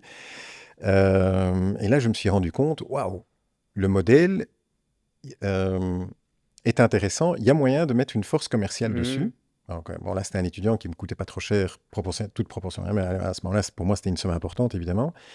Mais il y a moyen. Parce qu'un client, fatalement, si c'était pas rentable qu'il me rentrait un nouveau client, Mais si le client me passe 4 commandes sur une année, Ouais. ça devient intéressant. Et c'est ce déclic-là, plus des lectures, plus tout ce magma a commencé à faire que je me suis rendu compte, il y a moyen d'accélérer. Ouais. Et je vais probablement même devoir accélérer, parce qu'il y avait une autre force qui m'animait très fort, c'est cette peur d'avoir développé quelque chose et de me faire, parce que je venais d'un secteur où c'était très fréquent, tu te fais bouffer les concepts, les idées, etc. Et en moins de temps qu'il faut, il y a quelqu'un d'autre qui est parti avec ton projet. Mhm. Et donc je vivais avec l'autre 50%, avec cette peur de la concurrence, peur que un acteur plus grand se dise « Ah bah, bonne idée, whack !» Tu veux Ouais, limite avec être le déjà- plus gros en fait pour ne pas avoir d'autres concurrents. Pour être le premier sur la place, oui. Ouais. Parce que ce que moi j'ai appris il y a pas longtemps, grâce à toi, c'est que les recettes, c'est pas protégé. Donc tu fais ta recette, si quelqu'un capte la recette en la goûtant, le machin et malin, il peut la refaire, il n'y a pas de protection par rapport à ça. Et d'ailleurs, j'aimerais vraiment bien pour nous, la culture et la fame en général, que tu nous racontes un peu cette histoire Pepsi-Coca dont que tu m'as raconté, cette anecdote-là incroyable. Ah oui. Alors là, la question, C'est c'est... une petite pause dans le truc, nous avons un peu ailleurs, mais laissez-moi aller, ça va être incroyable. Mais la question était venue sur le fait, donc par rapport à cette concurrence. Hein, on a beaucoup de concurrents. Et les concurrents sont venus, donc vraiment des copies. Et j'avais d'ailleurs dit à la première personne qu'on avait engagée, tu vas voir, les concurrents, ils vont venir de 3-4 univers bien particuliers. C'était mon intuition. Ça va être un jour un de nos fournisseurs, ça va être un jour quelqu'un qu'on aura engagé, peut-être toi. Ça va être, ça peut être un gros acteur, etc. Un client. Donc généralement, les concurrents, ils viennent de là, parce que ce sont les premiers qui voient en fait que quelque chose fonctionne ou quelque chose de nouveau. Ce sont les premiers à être conscients d'une innovation. Et on les a eu tous les 4. Hein. Aujourd'hui... Tous les quatre. Rassurez-vous. Oui, tous les quatre. on est bien dans les statistiques. Ouais. Donc aujourd'hui, je pense qu'on a plus ou moins 45 copies directes de notre produit Quand même. sur les différents pays. Sur le marché. Sur le marché en France, en Belgique, aux Pays-Bas, en européen, Angleterre. Dans certains pays, c'est même... Il y a déjà des gens qui sont arrivés au bureau avec des bouteilles. Je me dis, tiens, on a changé notre étiquette légèrement. Non. Et puis quand je la vois de plus près, je dis, ah non, c'est la bouteille d'un concurrent. Ouais. Et là, il y a la démarche, qu'est-ce qu'on fait? Est-ce qu'on attaque? Est-ce qu'on y va de façon agressive? Est-ce qu'on protège un territoire? Tu peux pas du coup, c'est ça que tu disais en fait. Alors, sur le- ce que Thierry dit est très juste, c'est que la recette elle-même n'est pas protégeable. Donc, on ne peut pas breveter ou protéger une recette. Ok. Voilà. Le législateur a décidé que pour le bien du consommateur, elle doit pouvoir être copiée, il doit pouvoir y avoir une concurrence ouverte. On est en 2025, tu prends une bouteille, tu la tapes dans un labo, tu sais découvrir tout ce qu'il y a dedans. Ouais. Et d'ailleurs, on a eu contact avec pas mal de laboratoires qui nous ont dit, il y a des périodes où c'était vraiment toutes les semaines qu'il y en avait un nouveau qui nous demandait, Ouais. est-ce que tu peux nous copier Petit tip, Jimber? ça pour ceux qui veulent se lancer sans trop de budget. Ouais. Vous prenez une bouteille, pas de Jimber, Voilà. un autre. Vous allez en labo et 3 mois plus tard, Et- c'est parti. Ouais. Ah, c'est dingue. Et donc l'histoire que donc Coca-Cola, toute proportion gardée, hein, a eu, hein, donc il y a Pemberton qui était le gars, le pharmacien qui a développé Coca-Cola, est décédé assez vite, est mort d'une maladie, a dû vendre Coca-Cola, sa marque pour juste pouvoir vivre 1 ou 2 mois plus.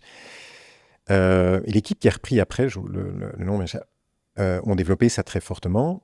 C'est les deuxièmes ou les troisièmes qui ont racheté après. Et ça a pas mal marché.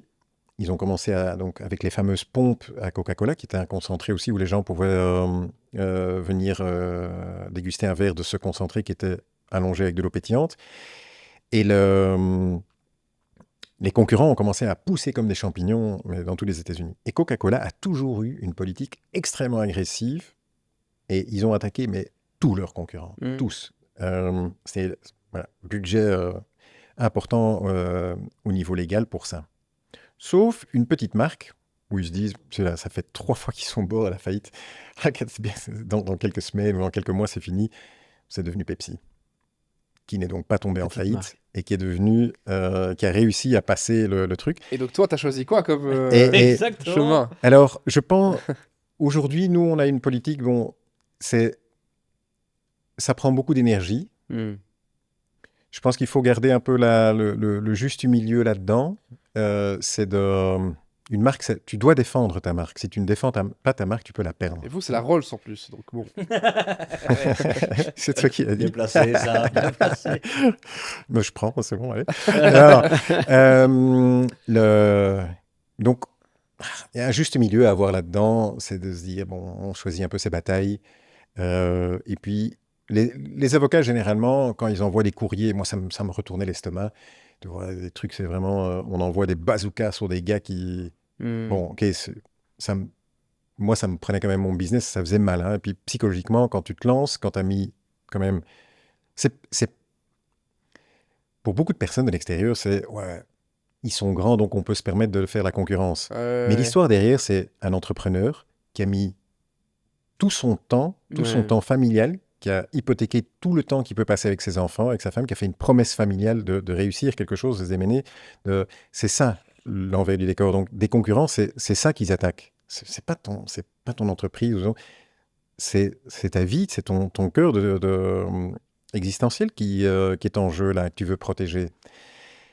Et donc, moi, je préférais quand même les formules où on était quand même un peu plus soft, où je prenais mon téléphone et j'appelais pour demander est-ce que... Et au moins la décence plutôt que de prendre une étiquette blanche sur une bouteille de gin avec un liquide jaune et un logo noir qui ressemble farouchement au nôtre. Il n'avait pas envie juste de changer de nom, de logo. Certains l'ont fait. Parfois, il a fallu envoyer des avocats un petit peu plus... mais Ça doit rendre dingue. honnêtement, on aurait dû être peut-être un petit peu plus protectionniste malgré tout. Quand tu appelles quelqu'un, tu sais qu'il t'a copié complètement, que tu appelles gentiment, pas d'avocat, et que tu es mal reçu, tu dois avoir envie de casser ton téléphone, non? Ça doit être très nerveux, tu vois, d'avoir un truc où tu fais encore la il se prend une rasade de Jeep Beurre et il va. Et là-dedans, là-dedans, il y a eu de tout. Hein. Il y a eu des gars qui ont dit, ouais, ok, sorry, c'est vrai. Bon, je réalise. Et puis, il y en a qui t'envoient péter, qui disent... Ils sont prêts au combat, quoi. Ouais. Rien à foutre, je fais ce que je veux. Voilà. Mais ça te prend beaucoup de charge mentale quand même de voir ça, etc. Énorme. Et tu te dis, genre, en fait... tu te concentres sur ta marque, ton chiffre d'affaires, tu as un levier qui est beaucoup plus fort. Quoi. Et c'est marrant ce que tu dis sur Coca-Cola dans ton explication. Je trouve le parallèle où tu compares Coca-Cola, c'est un sirop où on met de l'eau pétillante. Quoi. C'est ce que tu viens de nous montrer, un sirop avec de l'eau pétillante. Quoi. Là, vous avez déjà bien... Tu peux partager des chiffres maintenant en termes de volume, de nombre de bouteilles par mois ou Oui, par des an. choses... On est plus ou moins aujourd'hui, au niveau des concentrés, on fait 1,5 million de bouteilles par an. Ok. Énorme. Pas qu'en Belgique, hein, donc c'est Non, sur l'ensemble du... Mais bon, là-dedans, il y a des bouteilles de 200 millilitres et il y a des bouteilles de 700 millilitres. Et quand tu vois le potentiel... 20 millions, quelque chose... Ouais, un bon 20 millions aujourd'hui, oui. Et quand tu regardes le potentiel et ton business plan, tu te dis, en fait, tu peux avoir une... Mais il n'y a pas de limite, tu ne te vois pas... Moi, je ne vois pas de limite. Je pense qu'il y a énormément de choses à faire. Mais à la limite, je voudrais nuancer ça. Bon, ça peut paraître un chiffre important, 20 millions ou 1,5 million de bouteilles vendues. Sur ce marché, c'est microscopique. Ouais. Donc, c'est très difficile de monter et en tout cas de dépasser un certain plafond. Chaque secteur, je pense, a comme ça un petit peu ses plafonds. Je ne sais pas ce que ça peut représenter dans les techs. Mais dans notre secteur, dans le sans-alcool, lancer une nouvelle boisson, généralement, on va plafonner localement, donc au niveau national, et on va plafonner autour des 3 à 5 millions. C'est placer ce premier plafond qui est extrêmement difficile. Et ensuite, le prochain plafond, c'est d'arriver à grandir et de grandir vers une marque qui va faire 50, 100 millions. Là, on est dans des marques comme les marques de chocolat que vous connaissez peut-être, des marques un peu... qui ont pris des tendances, qui sont des marques comme les chocolats Tony Chocolonely, la marque suédoise de Oatly, les laits d'avoine. Tout ça sont des marques qui aussi arrivent parfois à passer comme ça des caps et à passer au-delà, qui même pour un Oatly sont encore très loin de ce que certains géants représentent dans leur secteur. Et eux, ils sont cotés en bourse, hein, donc tu sais voir tous les... Tu sais voir tous les détails, les stratégies. Je trouve un des endroits pour apprendre, c'est les fichiers d'IPO, tu vois, avant qu'ils le fassent. C'est des bibles, bon, il faut se les faire hein, quand tu es sur ta Kindle dans ton lit en train de lire ce genre de trucs. Mais c'est des pépites. C'est un truc de malade. Il y a y a des choses extrêmement intéressantes à sortir de ça, oui. Moi, C'est j'ai une une très question bonne source, effectivement. concernant justement le fait de développer un produit comme celui-là en Belgique, qui est un territoire très particulier, puisqu'en fait, ça parle néerlandais, ça parle anglais, ça parle français. Déjà, je voulais savoir comment se développer le produit au nord et au sud du pays. Mhm. Est-ce que toi, tu parles néerlandais? Deuxième question. Troisième question, est-ce que ça a aidé le fait de lancer ce produit en Belgique pour justement une expansion internationale? Parce que c'est un truc qu'on entend souvent, notamment dans la tech, de dire que le fait de se lancer en Belgique permet d'être un peu international proof, quoi, en fait, Ouais. et prêt à tous les marchés. Ik spreek Nederlands. Klopt zelf een beetje West-Vlaams, wat dat een heel groot voordeel is. Je parle un peu de West-Flamand aussi, ce qui là-bas est un très grand Ça avantage. aide. Et qui est le secteur où allez, les deux provinces, Flandre occidentale et Flandre orientale, pour nous, c'est des poumons. C'est vraiment Ok. les gens sont entrepreneurs, ils aiment découvrir, mais ils sont aussi souvent les plus conservateurs. ouais. Donc, 100% d'accord avec ce que tu dis. Ouais. Pour moi, la Belgique, c'est ultra compliqué, d'un côté, pour se lancer, parce que tu as cette complexité des langues, tu as cette complexité culturelle, etc. Si ça marche là, par contre, tu as été bien entraîné. Donc, généralement, tu es bien préparé. D'un autre côté, la Belgique offre aussi une multitude de canaux et Bruxelles a une typologie tout à fait différente que le Brabant wallon. Le Brabant wallon, c'est différent que la Wallonie, c'est différent que la Flandre. C'est un laboratoire, en fait, en tant que tel, presque. Et donc, voilà, tu as un méga laboratoire et tu peux même choisir régionalement. Donc, nous, par exemple, très bizarrement, ce qu'on a fait, c'est qu'on a d'abord visé la Flandre, parce que moi, j'ai mes racines là-bas et que c'est le secteur qu'on connaissait le mieux. Et c'était ce secteur qui a quand même un bon pouvoir d'achat, qui est très bourguignon, qui est avec des gens aussi en partie quand même assez ouverts au niveau innovation, foodie, etc. Une bonne culture foodie. Et on a d'abord fait Flandre, Pays-Bas, France, Bruxelles, Wallonie. Ah ouais, ok. J'ai Ouais. pas tout capté, si ça. Ouais. Mhm. Et la raison, c'était... Bon, la Wallonie et la France, en fait, la Wallonie est un secteur où on est rentré relativement vite, mais sur un créneau très particulier, c'est le bio.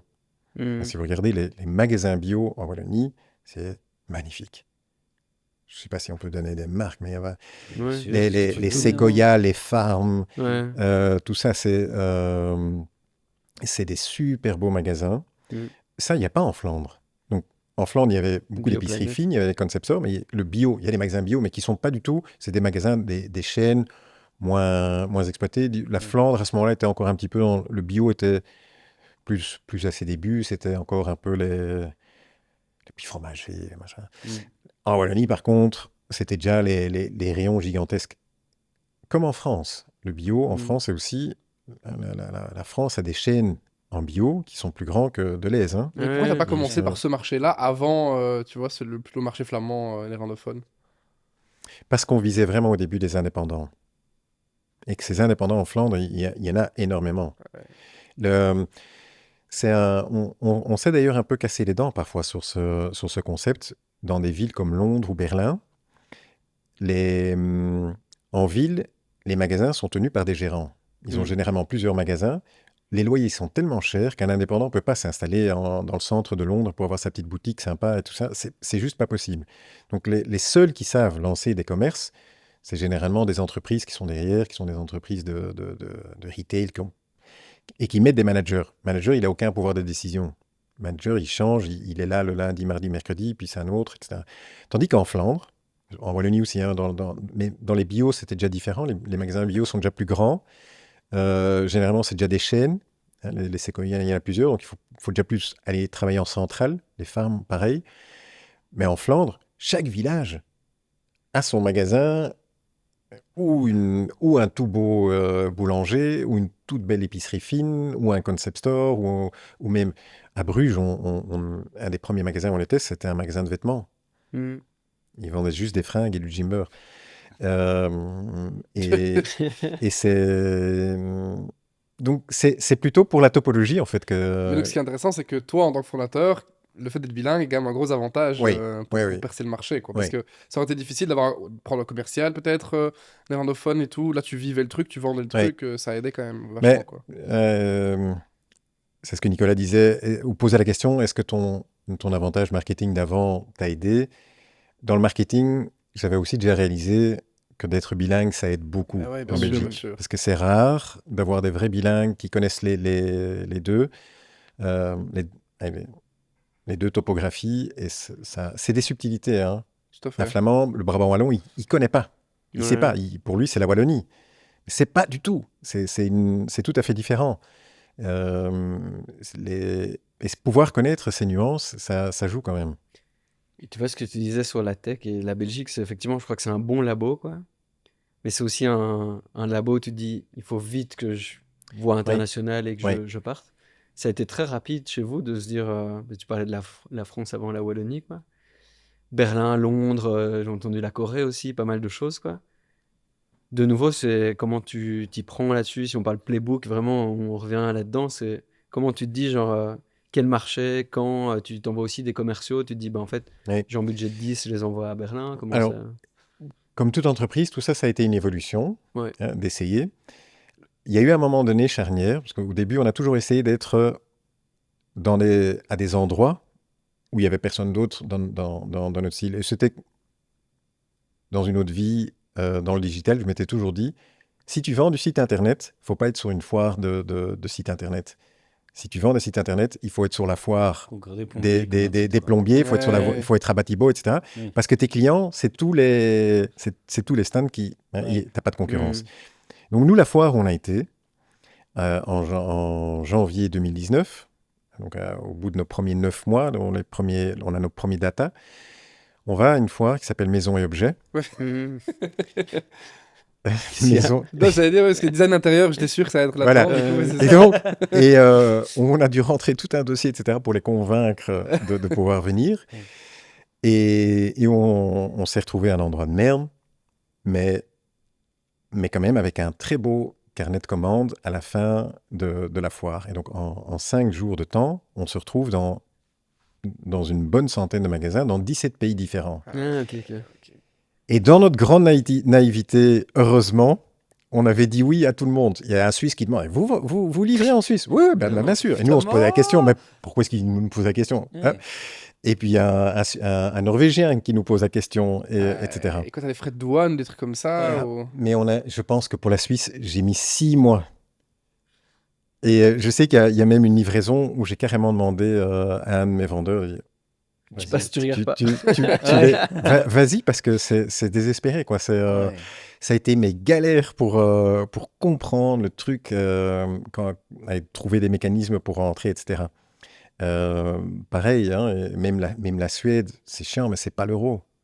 C'est l'Europe, mais pas l'euro. Et c'est des petits détails comme ça qu'on avait sous-estimé à ce moment-là. Mais bon, ça, c'est la bonne chose, c'est le bon côté de la naïveté, parce qu'entre-temps, tu le fais. Mais du coup, en étant sur cette foire, on se réalise qu'il n'y a pas que la Belgique où ça peut fonctionner. La France a montré une très belle traction. On avait senti aussi une bonne traction des Pays-Bas qui étaient pas mal présents sur la foire, des Allemands. Et donc, on commençait à repérer des régions ou des géographies. On se disait...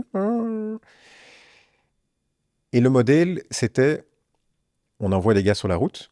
Il faut qu'ils se fassent un certain nombre de magasins, s'ils arrivent à convertir autant de magasins par mois, on reste en équilibre et on peut continuer ce fameux mode d'autofinancement. Mais il faut absolument qu'ils arrivent à convertir autant de magasins par mois. J'avais eu la chance d'avoir le premier vendeur que j'avais engagé avait mis la latte très haute, et ça c'est absolument nécessaire, hein. Les premières personnes, évidemment, qu'on engage dans une équipe, ils montrent le chemin pour tous les autres. Donc, si le premier est bon, les autres, ils vont vite se mettre à niveau, parce qu'ils ne vont pas vouloir rentrer avec des mauvais chiffres, ou en tout cas, ils vont vite se faire piéger sinon. Et donc, on avait des datas, et on savait qu'on pouvait envoyer quelqu'un en Allemagne, mais il fallait qu'il convertisse autant. Et donc, si ça réussissait, on savait, il y a du potentiel en Allemagne, on en prend un deuxième, un troisième. Et parfois, ça n'a pas du tout marché. En France, par exemple, on a eu deux vendeurs qui, après quelques mois, nous disaient ça ne marche pas, les Français, c'est des buveurs de vin, ça ne les intéresse pas. Alors que le produit est né en France, finalement. Que le produit est né, et qu'on savait de Maison et Objets, mais tiens, c'est bizarre parce qu'on a quand même pas mal de magasins qui ont été super enthousiastes.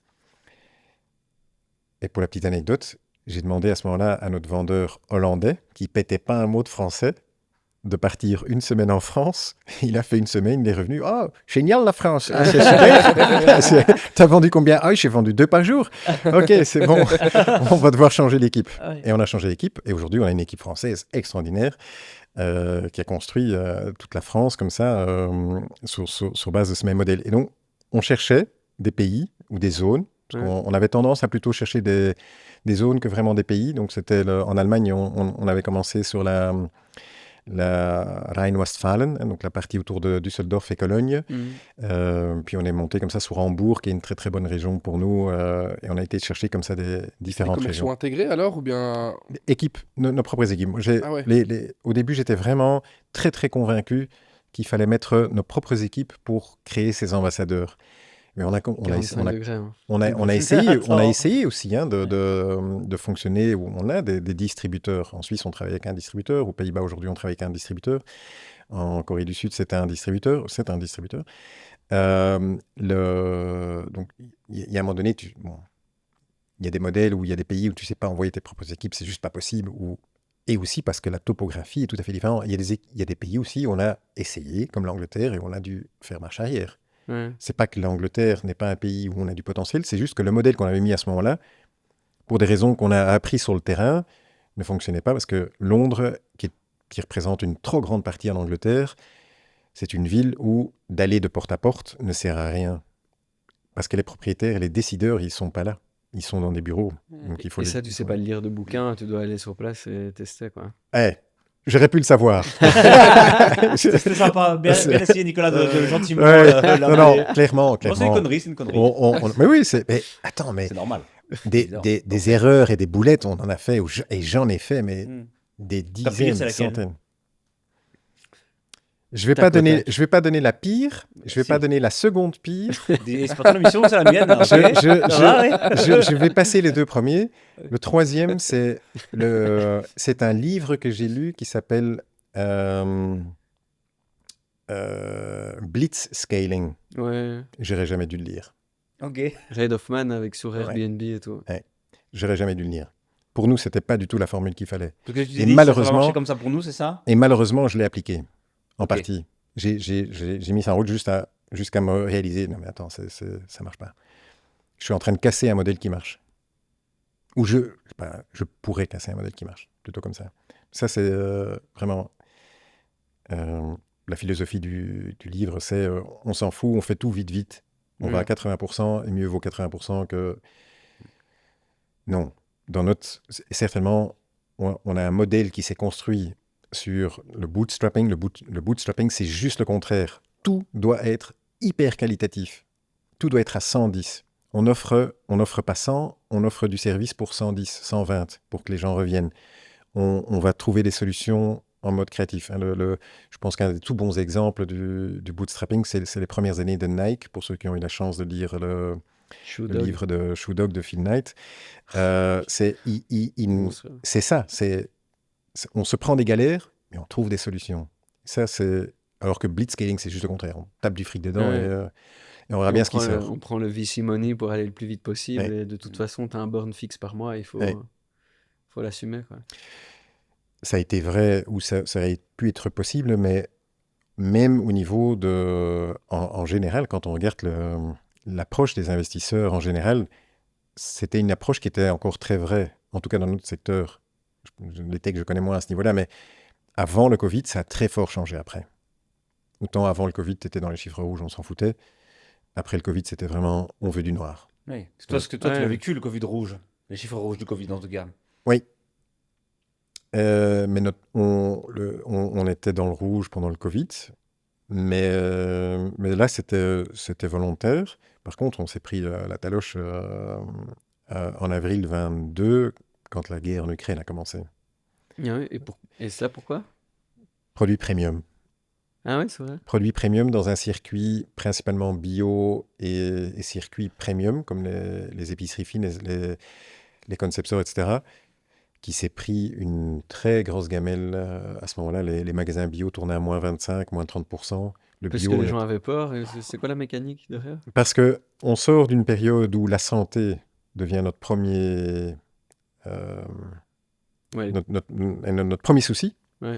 et où on est prêt à donner pour protéger ce capital santé.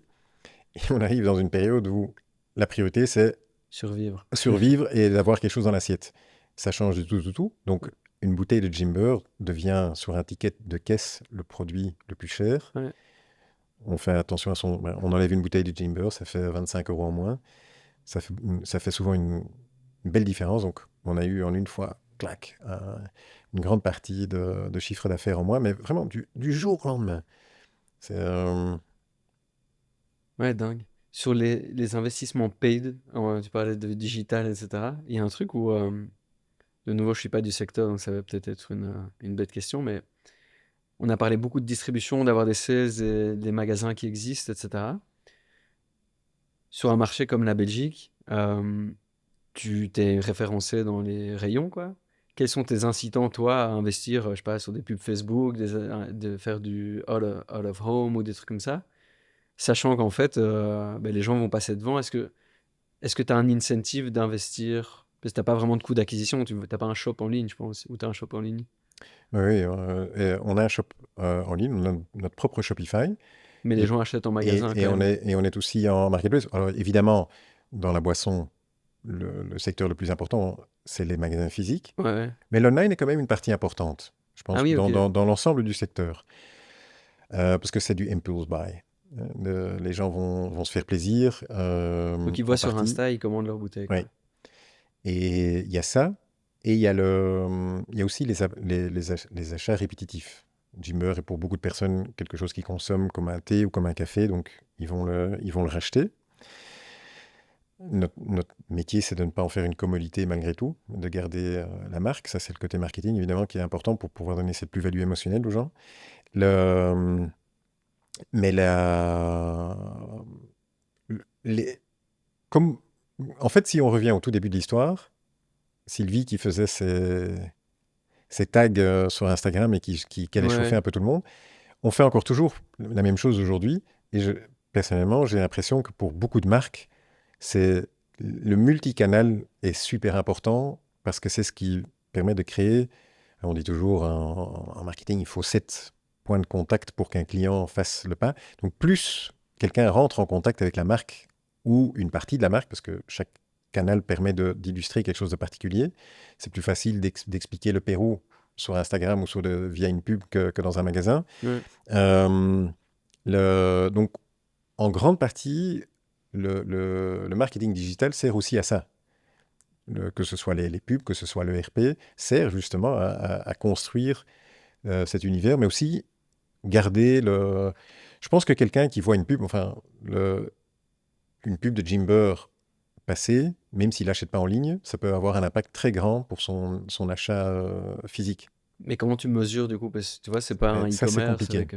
C'est juste tu te dis, Non, tu sais que c'est important. sur notre Shopify, on a évidemment tous nos data. Oui. Hein, donc là, c'est d'ailleurs une base hyper importante pour nous, pour bien connaître notre consommateur, savoir ce qu'il veut, communiquer avec lui, même le titiller un peu, lui poser des questions pour que... On a des gens très motivés aussi qui aiment bien nous aider pour nous apporter des idées ou nous apporter du feedback ou nous dire quand il y a un problème. Mais je pense que ça aide beaucoup, même si, pour répondre à ta question, est-ce qu'on sait quantifier l'impact Ouais. de l'online sur le physique? Non, mais on sait qu'il est important. Donc tu y vas avec la conviction et tu te dis, je prends mon enveloppe budgétaire, je sais que ça va interagir dans les 7 points de contact, et Ouais. puis tu acceptes le fait qu'il y a un dark funnel, un truc Ouais. que tu vois pas forcément. Mais par contre, tu préfères quand même le Shopify parce que tu as les adresses email de tes clients et tu peux potentiellement les avoir en direct, leur vendre d'autres choses et prendre du feedback, quoi. C'est un avantage, mais ce ne sont pas toujours les mêmes clients. Ouais, c'est On a ça. beaucoup de clients qui achètent online, mais qui achètent aussi en magasin. C'est comme tout le temps. Hein. Ouais, Ceux qui font leurs courses bio, ils n'achètent pas que dans le bio, ils vont aussi dans les autres grandes surfaces. ouais. Shopify, c'est pareil, mais ça donne quand même des données qui sont extrêmement précises et qui nous permettent parfois d'éviter de devoir passer par des Ipsos et des choses comme ça qui sont quand même assez coûteuses. Et dans ton magasin, quand même, pour qu'on s'identifie, on a tous ça en tête, hein, Shopify, on n'est pas tous du marketing, mais ton rêve, Jimber, il est où? Il est dans quel rayon? Parce qu'il y a 5 ans, il y aurait un rayon sans alcool, t'aurais surtout pas voulu y être parce que peut-être que personne n'y allait. Tu vois, il y a le rayon de la mort où personne ne veut aller. C'est quoi, là, tu vois, qui maintenant qu'il est plus sans alcool, hein, mais Oui, oui. à l'époque, ça devait être ça, tu vois. Oui, maintenant, oui, c'est mais quoi tu as raison. Le rayon sans alcool, bizarrement, même si on a une boisson sans alcool, c'est pas la place la plus sexy pour être parce Ok. que quelqu'un qui ne boit pas d'alcool, il va fatalement pas aller dans le rayon sans alcool qui se trouve généralement au bout du rayon vin, ou au bout du rayon whisky ou des choses comme ça. Donc, il va pas là. Ouais. Alors là, je parle à titre personnel. Bon, si la place de rêve, c'est fatalement d'être entre les fruits et légumes, parce que c'est là que tu as envie d'être, près du frais, Ok. et près dans le retail, c'est pas une place possible à long terme. En tout cas, tu peux être là pour des occasions, mais pas à long terme, c'est pas une place fixe. Personnellement, ce serait plutôt en frontière des boissons fonctionnelles. C'est quoi, boisson fonctionnelle, ça veut dire quoi? Les boissons fonctionnelles, c'est toute cette jeune dynamique qui est née des boissons énergisantes, mais qui aujourd'hui sont des boissons avec des plus-values qui peuvent Du être... body ou des trucs comme ça, par exemple. Kéfir. Kéfir, Ouais. tout ça. Kéfir. Voilà. Ok. Mais qui jouent tous sur certains aspects. L'un, c'est pour apporter une énergie, l'autre, c'est pour apporter du focus, l'autre, c'est Et aujourd'hui, il y a une unitaire. explosion d'ailleurs de l'offre Oui. qui est énorme. Enfin, quand tu rentres Oui. dans n'importe quel de l'Est, t'as deux frigos immenses avec Oui. des boissons dans tous les sens. Mais bon, ce qui est dur, c'est que ta bouteille en verre, elle rentre pas forcément dans ce genre de rayon frigo. Alors, C'est pas frigo, hein. C'est les rayons... C'est les rayons fonctionnels, c'est où tu trouves d'un côté où tu trouves ton Red Bull et de l'autre côté tu trouves Vitamin Waters. ah oui, ok, ok. Et entre les deux, tu as toute une... Mais où tu vas Tout le retrouver monde les les mêmes... en tête. c'est- Non, non, mais où tu vas... Je crois que tous les deux l'Est sont Non, comme non, ça, mais en fait. tu vas trouver toutes les marques dont tu parles, Ouais, à ouais. l'exception des kombucha ou de certains kéfirs qui doivent se garder au frais parce Ouais. qu'ils sont non pasteurisés. Ouais. Mais toutes les boissons en canette, généralement, la Oui, plupart sont pasteurisées, se trouvent donc... C'est vrai qu'il y a le Jimber en bouteille, mais en fait, il y a aussi Oui. en canette. Donc, c'est peut-être pour ça aussi que Oui. je te retrouvais là. Tu te retrouves dans Ouais. deux endroits Mais moi, je différents, mettrais le finalement. concentré là aussi. Ah ouais? Ah oui, d'office. Mais pour les acheteurs, c'est quelque chose de très contre-naturel. Il n'y a pas Là, de... pour y arriver, tu dois juste faire plus de C'est chiffres. ça qui et- est chiant aux innovations. Comment tu fais pour Vraiment. gagner ta place? Qu'est-ce qui pourrait se passer pour que tu choisisses où tu te mets juste les chiffres? De nouveau, je pense que les indépendants ont un très grand rôle parce qu'eux, ils s'en foutent. Ouais. Ils n'ont pas de planogramme. Enfin, ils ont un planogramme, mais ils sont maîtres de leur planogramme. Et ils vont te mettre où ils ont envie. S'il y en a un qui estime que ta place, c'est à l'entrée du magasin, c'est ce qu'on a eu Ouais. avec notre premier magasin, qui nous a dit, je veux te mettre ici pour 2 semaines. Je crois qu'après 2 ans, on est toujours bien à l'entrée du magasin. Mais Non, s'ils ou en décident... PLV, c'est ça qu'on dit, Oui. en début de rayon, du coup, Oui. ça peut être... Mais s'ils décident en tête de gondole, Tête de gondole. ou en ce qu'on appelle un out of shelf, c'est les displays qui sortent du rayon. Ça, c'est évidemment les places magiques, puisque c'est ce que le consommateur voit le plus. Ouais. Contrairement à tous ces magasins indépendants où on te met en avant et où tu es un produit qui ressort et qui est sublimé par l'aura des produits qui sont autour. En grande surface, c'est la jungle. Hein. Il y a 5000 références et tous ces petits produits sont en train de crier « Prenez-moi, prenez-moi, prenez-moi !» Donc, et Jimber aussi, malheureusement. Donc, il faut se battre. Et, parfois, c'est grâce à la sympathie d'un exploitant qu'on a ça. Une fois que ça devient plus institutionnel ou dans certains pays où tu ne peux pas, il y a des chaînes comme aux Pays-Bas où tu peux pas, tu rentres pas comme représentant dans un magasin. Ils veulent pas, ça, c'est interdit. Tu es obligé de passer par la centrale et c'est la centrale qui décide où tu vas être. Donc là, c'est beaucoup plus compliqué. Mais quand c'est possible, il faut essayer au maximum de négocier avec le propriétaire ou le chef de rayon. Est-ce que tu serais d'accord de me mettre là? Parce que là, on a l'expérience que ça marche le mieux. Généralement, ils sont très ouverts à ça. Parce que le jeu, c'est que sinon, quand c'est par une chaîne, enfin par un acheteur, tu vas avoir moins de marge, et alors il va te mettre. Il n'y a pas d'histoire comme ça, tu dois un peu payer quoi, pour être mieux mis. Et c'est aussi une discussion, ça. Tu dois... Malheureusement, dans ce monde, beaucoup de choses se payent. Oui. C'est ça, donc il n'y a pas le coup de cœur, on dit toujours un coup de cœur. Non, en fait, tu as payé, tu as négocié. Et je dois avouer que j'ai découvert là un monde que je n'imaginais même pas. C'est qu'il y a des marques, il y a des chaînes dont leur modèle ne fonctionne que comme ça. D'accord. Leur modèle n'est pas de gagner de l'argent sur les marges qu'ils font sur les produits, mais simplement sur les mètres carrés qu'ils vendent aux marques. Ok. Et en Angleterre, c'est particulièrement féroce. Si vous avez regardé en Angleterre, les rayons c'est là où chez nous, on a 2 mètres d'innovation. Là-bas, c'est 10 mètres, 20 mètres. Il y a des centaines de références qui se battent les unes contre les autres. Et ça, Tu tu es payes. obligé de payer pour avoir un peu, pour être au minimum mis en avant. Et ça fait très mal parce que ça empêche. Ça donne sa chance à des marques qui sont très forts, supportées par des VC, mais ça donne aucune chance à des marques qui. Sauf, et ça, je trouve ça, c'est le côté très positif qui démocratise très fort l'innovation aujourd'hui. C'est Instagram, TikTok, etc., qui donne finalement à chacun sa chance de lancer un produit à condition qu'il y mette la bonne énergie. Donc, parce on a plusieurs exemples comme ça en Belgique, des marques qui ont été lancées par des influenceurs, ou en Belgique ou ailleurs. En Flandre, on a la marque de bière Average Drop, Avec Marco. qui est typiquement un exemple. Ils l'ont pris à juste titre parce qu'il a super bien fait son boulot au niveau des réseaux. Il a créé son audience et donc il amène, lui, une plus-value. Il amène une nouvelle audience dans les magasins. Donc, Et tu ferais ça différemment maintenant qu'il y a ça, les influenceurs, etc. Ou ça évite quand même d'avoir le trajet dans la bagnole avec les produits, tout ça, quoi. Ça perd son charme ou pas, en fait, je sais pas. Est-ce que tu approcherais les Ça choses repose différemment? sur une personne. C'est ça qui est dangereux. Je pense que ça repose quand même sur une personne, sa réputation. Demain, cet influenceur, il fait une connerie, son produit. Tu vois, alors qu'ici, en fait, quand tu l'achètes en magasin, tu sais pas forcément qui est derrière, quoi. Tu vois, ce qui est un avantage, je trouve. honnêtement, il faut faire, à mon avis, la réponse sera certainement d'utiliser les deux, puisque aujourd'hui les deux sont possibles. Il y a des influenceurs qui peuvent faire un très gros boulot par rapport à ça. Mais le côté direct, je le ferai certainement. Ouais. Même si je sais à quel point c'est compliqué, mais c'est très lourd, mais c'est surtout lourd mentalement. Si on Ouais. arrive à passer ce cap-là, financièrement aussi évidemment, mais ça coûte de l'argent de mettre des gens sur la route, mais il y a moyen de le faire soi-même. Ça coûte. C'est pas que ça coûte rien, parce qu'il faut bouffer aussi, mais c'est faisable. Ouais, c'est peut-être plutôt un mix de faire, quoi. En fait, tu vois, ce qui est dur, et j'aimerais qu'on parle du prix un peu, c'est sur TikTok, tu le vois à fond, quoi. Des gens tu vois, le Jimber Challenge où je goûte le Jimber et j'essaye de pas pleurer comme moi j'ai fait, tu vois.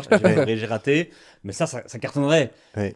Mais il faut acheter la bouteille. Et ça, j'aimerais bien qu'on en parle. Est-ce qu'on a une bouteille premium comme ça, un prix, enfin 25 €, c'est ça la Oui. bouteille? La grande bouteille, oui. Est-ce que la terre entière, dont toi parfois la nuit, te dit, mais si on ne mettrait pas 15 €, on en vendrait 4 fois plus et donc on rentrerait, tu vois? Est-ce qu'il y a toujours, au premier coup de mou qui arrive, un investisseur qui arrive et qui dit, oui, mais si ou toi-même tu dis, allez, est-ce que je ne serais pas cette fois-ci, tu vois, pas le mettre à 5, mais et je vais en vendre 3 fois plus et donc ma marge. Est-ce que ça, c'est un combat? Est-ce que c'est un débat? Est-ce que Oui. tu as la réponse? Est-ce Non, que- non, ça c'est la question que tu te poses, mais tous les jours.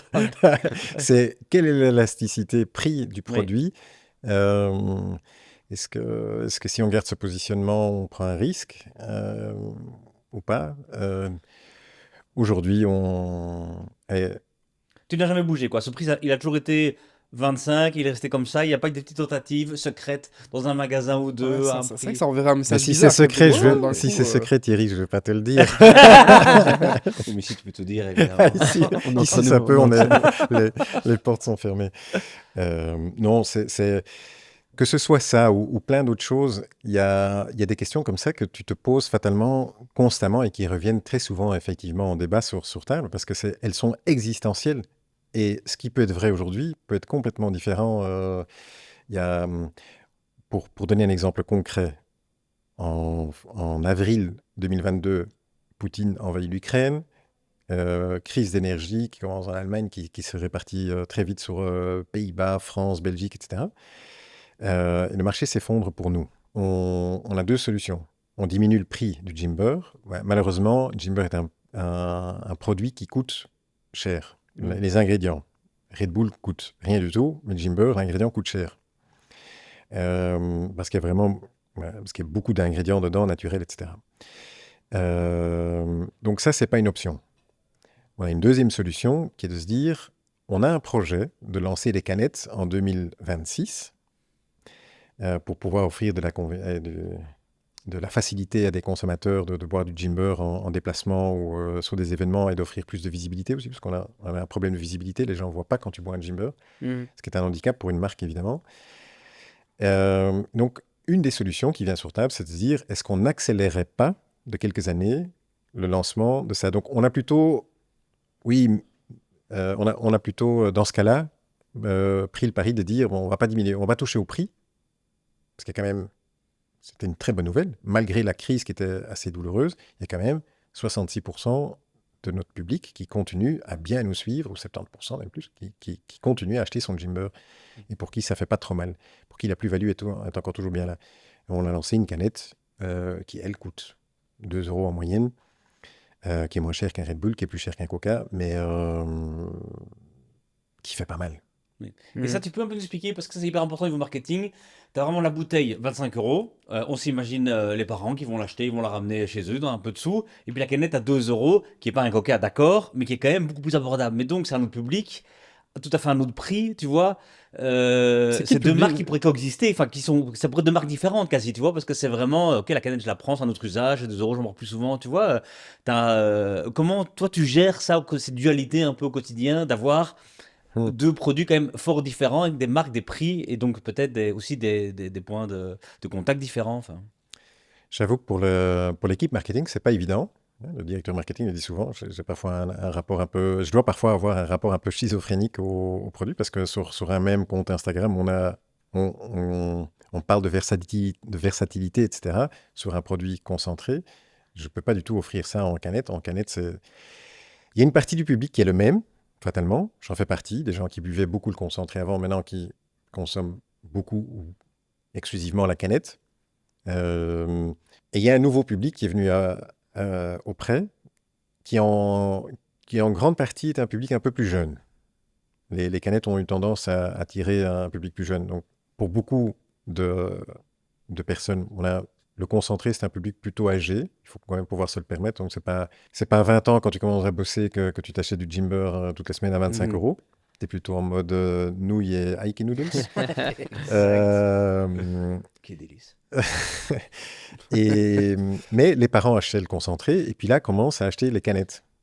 Mais qu'est-ce qu'ils remarquent, c'est que ce sont les enfants qui partent avec les canettes. Et ça a été pour nous une évolution très positive, c'est de voir que waouh, cette marque a pris grâce à ça un deuxième souffle très jeune, très dynamique, au point que maintenant on voit beaucoup de mariages, des seaux de glace avec du Jimber dedans. Les jeunes boivent, ils font la fête. Je me considère encore comme jeune. On boit. Allez, oui, on prend. on dit ce qu'on veut. On boit des... Non. Les jeunes boivent des bières jusqu'à 1h du mat. Et puis en une fois, paf, il y a un moment charnière, tout le monde passe au Jimber. Et tu les vois tous danser avec des canettes de Jimber. Ça, c'est extraordinaire. Ça veut dire qu'on a réussi à garder quand même les canettes dans l'univers de la marque, puisque les parents l'achètent. On a quand même une grande partie de consommateurs là-bas. Le cœur reste la même chose. L'indulgence, le kick, le gingembre reste la même chose. Et on a quand même réussi à prendre un public en plus qui est certainement l'avenir de notre marque. C'est quoi l'endroit ou la situation la plus dingue où tu as retrouvé justement Jimber, que ce soit la version en bouteille ou bien en canette? Tu parles d'un mariage, tu vois, mais tu pourrais te retrouver dans un mariage, tu vois, ce seau, ça doit être quand même étonnant, mais est-ce qu'il y a un autre moment un peu dingue Alors, je l'ai pas vu, mais je pense que l'endroit où j'ai entendu, c'était en Afghanistan. Non, c'est au Pakistan. C'était pas la capitale, c'est dans une autre ville où un jour, on m'envoie une photo pour dire écoutez, Jimber ici au Pakistan. Une vraie ou bien une... Non, une vraie. Voilà. Et alors, après avoir retracé, je suis tombé, c'était en fait quelqu'un de l'ambassade qui avait pris les bouteilles avec pour les offrir dans des missions ou quelque chose comme C'est un ça. réseau intéressant aussi, je trouve, les ambassades, peut-être, pour jouer le rôle de porte-drapeau. Mais... Ouais, ça, c'était assez sympa. Et sinon, oui, je trouve ça quand même génial de voir... Ah oui, non, il y a le fait que des jeunes, maintenant, prennent du Jimber, mais pas le soir, mais après, le lendemain. Pour dessouler, tu veux dire? Ouais. Ouais. C'est devenu... en Belgique, ça commence à se répandre un peu. C'est devenu une boisson assez populaire, comme ça, Hangover. les matins après. Veille, quoi. Ok. Ouais, c'est le Graal, ça, évidemment. Je ne sais pas si on y est, hein, mais Et si tu on peux est pas là... te pusher un peu ça? Ouais, on dans le devrait essayer, marketing, un petit hashtag. Et tu vois, nous, on a des Lendemain métiers difficile. magnifiques, on a des gens les plus brillants, je pense, qui en Belgique dans le domaine, mais dans nos proches, tout le monde s'en fout un peu de ce qu'on fait. Enfin, en tout cas, chez moi, je veux dire, on ne va pas goûter Start Vie, tu vois. Même les gens ne vont pas sur YouTube pour pas encore me voir quelque part, tu vois. Toi, tu fais de la réputation, ton oncle, ton cousin, bon, peut-être que ça lui parle pas, quoi. Toi, la pub, Ils peut-être. comprennent pas. Toi, un truc qui se goûte, est-ce que tout le monde donne ton avis tout le temps, tu vois? Ouais, Et, ouais. et est-ce que c'est pas énervant à un moment, parce qu'au début ça doit être, du coup, attention, quoi. Ah, j'ai goûté ton truc, j'ai trouvé que c'était trop. Mais ferme ta. Tu vois, enfin, est-ce que t'as parfois un truc où. Moi, j'adore ça. Ok. Je trouve ça, c'est ce que je vous ai T'es expliqué. obligé de le C'est dire pour la famille Ça ou crée pas? la non, discussion, non, quoi, non, ouais. non, non, non, non. C'est parce que c'est la raison pour laquelle, à un moment donné, j'ai pris la décision de changer et de quitter, moi, un métier que j'aimais beaucoup, mais qui malheureusement, à un moment donné, était devenu un écran d'ordinateur. Dans mon cas, hein, la production, c'est 90% de financement, 10% de réalisation. Oui. C'est, et ici, c'était une satisfaction tout à fait différente. Et je comprends vraiment les gens qui travaillent dans l'Eureka, l'attirance de l'Eureka, c'est cette attirance d'avoir ce contact. Oui. Et pour moi, les plus beaux témoignages, ce sont des gens qui me disent bah, Jimber a changé ma vie. Attends, on a dit ça? Ah, ça, c'est quelque chose que j'entends extrêmement souvent. Incroyable. Raconte dans quel. Et c'est plusieurs. Donc, ce sont des gens comme moi qui, à un moment donné, cherchaient une alternative. Ce sont des gens qui, malheureusement, ou bien il y a là-dedans des gens aussi qui se sont retrouvés dans des situations de trop, qui avaient vraiment un problème d'alcool, et pour qui il fallait déjà vraiment un truc costaud pour qu'une alternative soit suffisamment intéressante. Et alors, il y a un phénomène que j'entends souvent, comme j'ai moi-même passé la barre des 50 ans, entendu autour de moi, ce sont les parents d'amis ou de connaissances qui me disent « ça fait un très grand impact chez nos parents ».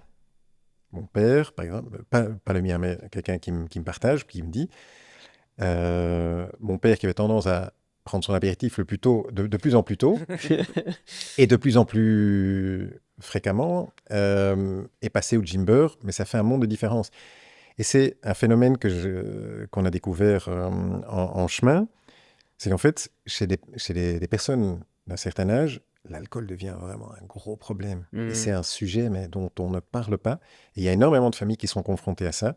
Ça fout la merde dans énormément de ménages de personnes assez âgées, où le mec, qui a toujours eu un rôle très social, qui a eu son boulot, son nom sur sa carte de visite était souvent son ego et sa raison d'être, tombe dans un espèce de trou une fois qu'il est en pension. Ça n'aide pas les années venant, les maladies, les bobos et tout ça. L'alcool prend une place de plus en plus importante et c'est madame qui prend. Et c'est les enfants qui doivent coller les morceaux. Et là, Jimber a aussi pris une place importante. Pour moi, ça, c'est des témoignages. Quand j'entends quelqu'un ou des gens qui, dans des pays nordiques, une histoire comme ça de quelqu'un qui envoyait à sa grand-mère en Russie avant 22 des bouteilles d'une Jimber, parce que là-bas, ils savent ils ont énormément de problèmes d'articulation, des climats très humides, etc. Le gingembre, c'est magique pour les articulations. Ça a un impact qui n'était pas... Jimber n'est pas né pour régler ça, mais ce sont des effets secondaires super positifs. Et ça, moi, c'est j'ai un tableau comme ça chez moi, qu'on m'a offert, que l'équipe m'a offert un jour pour mon anniversaire, avec toutes des phrases de témoignages comme ça, cool, qui est ça. arrivé via le back-office ou qu'ils ont retrouvé sur le net. Et quand j'ai un vrai coup de dur, je regarde ça et je me dis, OK, ça Toi, avec c'est... Startup Vie, t'as pareil aussi, du coup, Thierry, des phrases et tout. Je t'emmerde. Alors oui, on reçoit souvent des messages qui disent grâce à vous, je me suis lancé dans l'entrepreneuriat. Non, mais c'est trop puissant ce qu'il raconte, Mais en fait. c'est vraiment Ouais. incroyable. Mais chaque créneau, et c'est ce qu'il faut chaque secteur a comme ça sa force de pouvoir faire une transformation. OK, chez Jimber, c'est plus visible. Ouais. Mais quand on regarde, il y a évidemment les gens qui se lancent dans l'entrepreneuriat juste pour faire bêtement de la thune. Ouais, ça, c'est pas... mettons ça de côté. Mais tous les métiers, à un moment donné, ont un impact et c'est ça qu'il faut regarder, c'est ça qu'il faut viser et c'est ça qu'il faut se dire pour soi-même. Très souvent, il faut retourner à ça. On a eu l'occasion à un moment donné de faire une collaboration avec Diane von Furstenberg, qui est une grande madame de la mode, qui a été une des femmes les plus influençantes, et qui nous avait dit à Sylvie et moi dans une conversation, le jour où vous perdez un peu le fil retourner au tout premier moment. Quand on est en doute dans ce qu'on fait, il faut toujours retourner au premier moment du pourquoi on a commencé. La réponse, généralement, au problème qu'on se pose aujourd'hui, elle est là. Et donc, c'est pas parce qu'on fait quelque chose qui n'est pas aussi visible que l'impact n'est pas souvent même beaucoup plus fondamental. Et pour moi, ça, c'est vraiment le fuel de chaque personne qui commence un projet, il est là. Donc on va vraiment s'arrêter là-dessus parce qu'on sera très mauvais après, c'est sûr, on ne peut pas remonter ça. Merci d'avoir partagé tout ce moment C'est avec déjà nous. fini. Déjà. Oui, on va s'arrêter là, mais dans les plus grands podcasts qu'on suit, il y a parfois une partie 1, une partie 2, une partie 3. Hein. Ouais, On pourrait se recroiser dans 6 mois dans un truc. Merci beaucoup pour Un grand merci à vous. Merci ce beaucoup. partage. On est très content évidemment d'avoir découvert ça ensemble, ton histoire, côté marketing. J'espère que plein de faux Jimbers seront lancés après l'émission. C'est déjà le cas. Qui pouvaient aller en labo, qui pouvaient avec tous tes conseils. En plus, merci. il n'attaque pas, tu vois, donc Ouais. donc c'est bien, au moins maintenant on sait. J'ai pas dit ça. Vous aurez un coup de téléphone, c'est tout. Mais on souhaite évidemment le meilleur, évidemment. Avec Jimber, on sait que les aventures sont évidemment compliquées, que là on a fait un résumé de l'aventure, mais qu'il y a évidemment plein de sujets. Donc voilà, on te souhaite évidemment le meilleur. Merci à vous d'avoir été là aujourd'hui, évidemment. Merci à nos partenaires qui soutiennent l'émission. Si vous avez aimé cette émission, vous mettez un commentaire, vous nous suivez sur les plateformes, que vous suivez vos podcasts, 5 étoiles, un commentaire, tiré articule, Nicolas parle plus fort, Nathan refait encore des blagues, enfin, voilà. Allez-y. Ouais. Et dites-nous qui voulez qu'on l'invite, mais Dimitri, c'était le numéro 2. Un tout grand merci d'être venu aujourd'hui. Un grand merci à vous, beaucoup. les gars. Super. Merci beaucoup. C'était Merci top. beaucoup.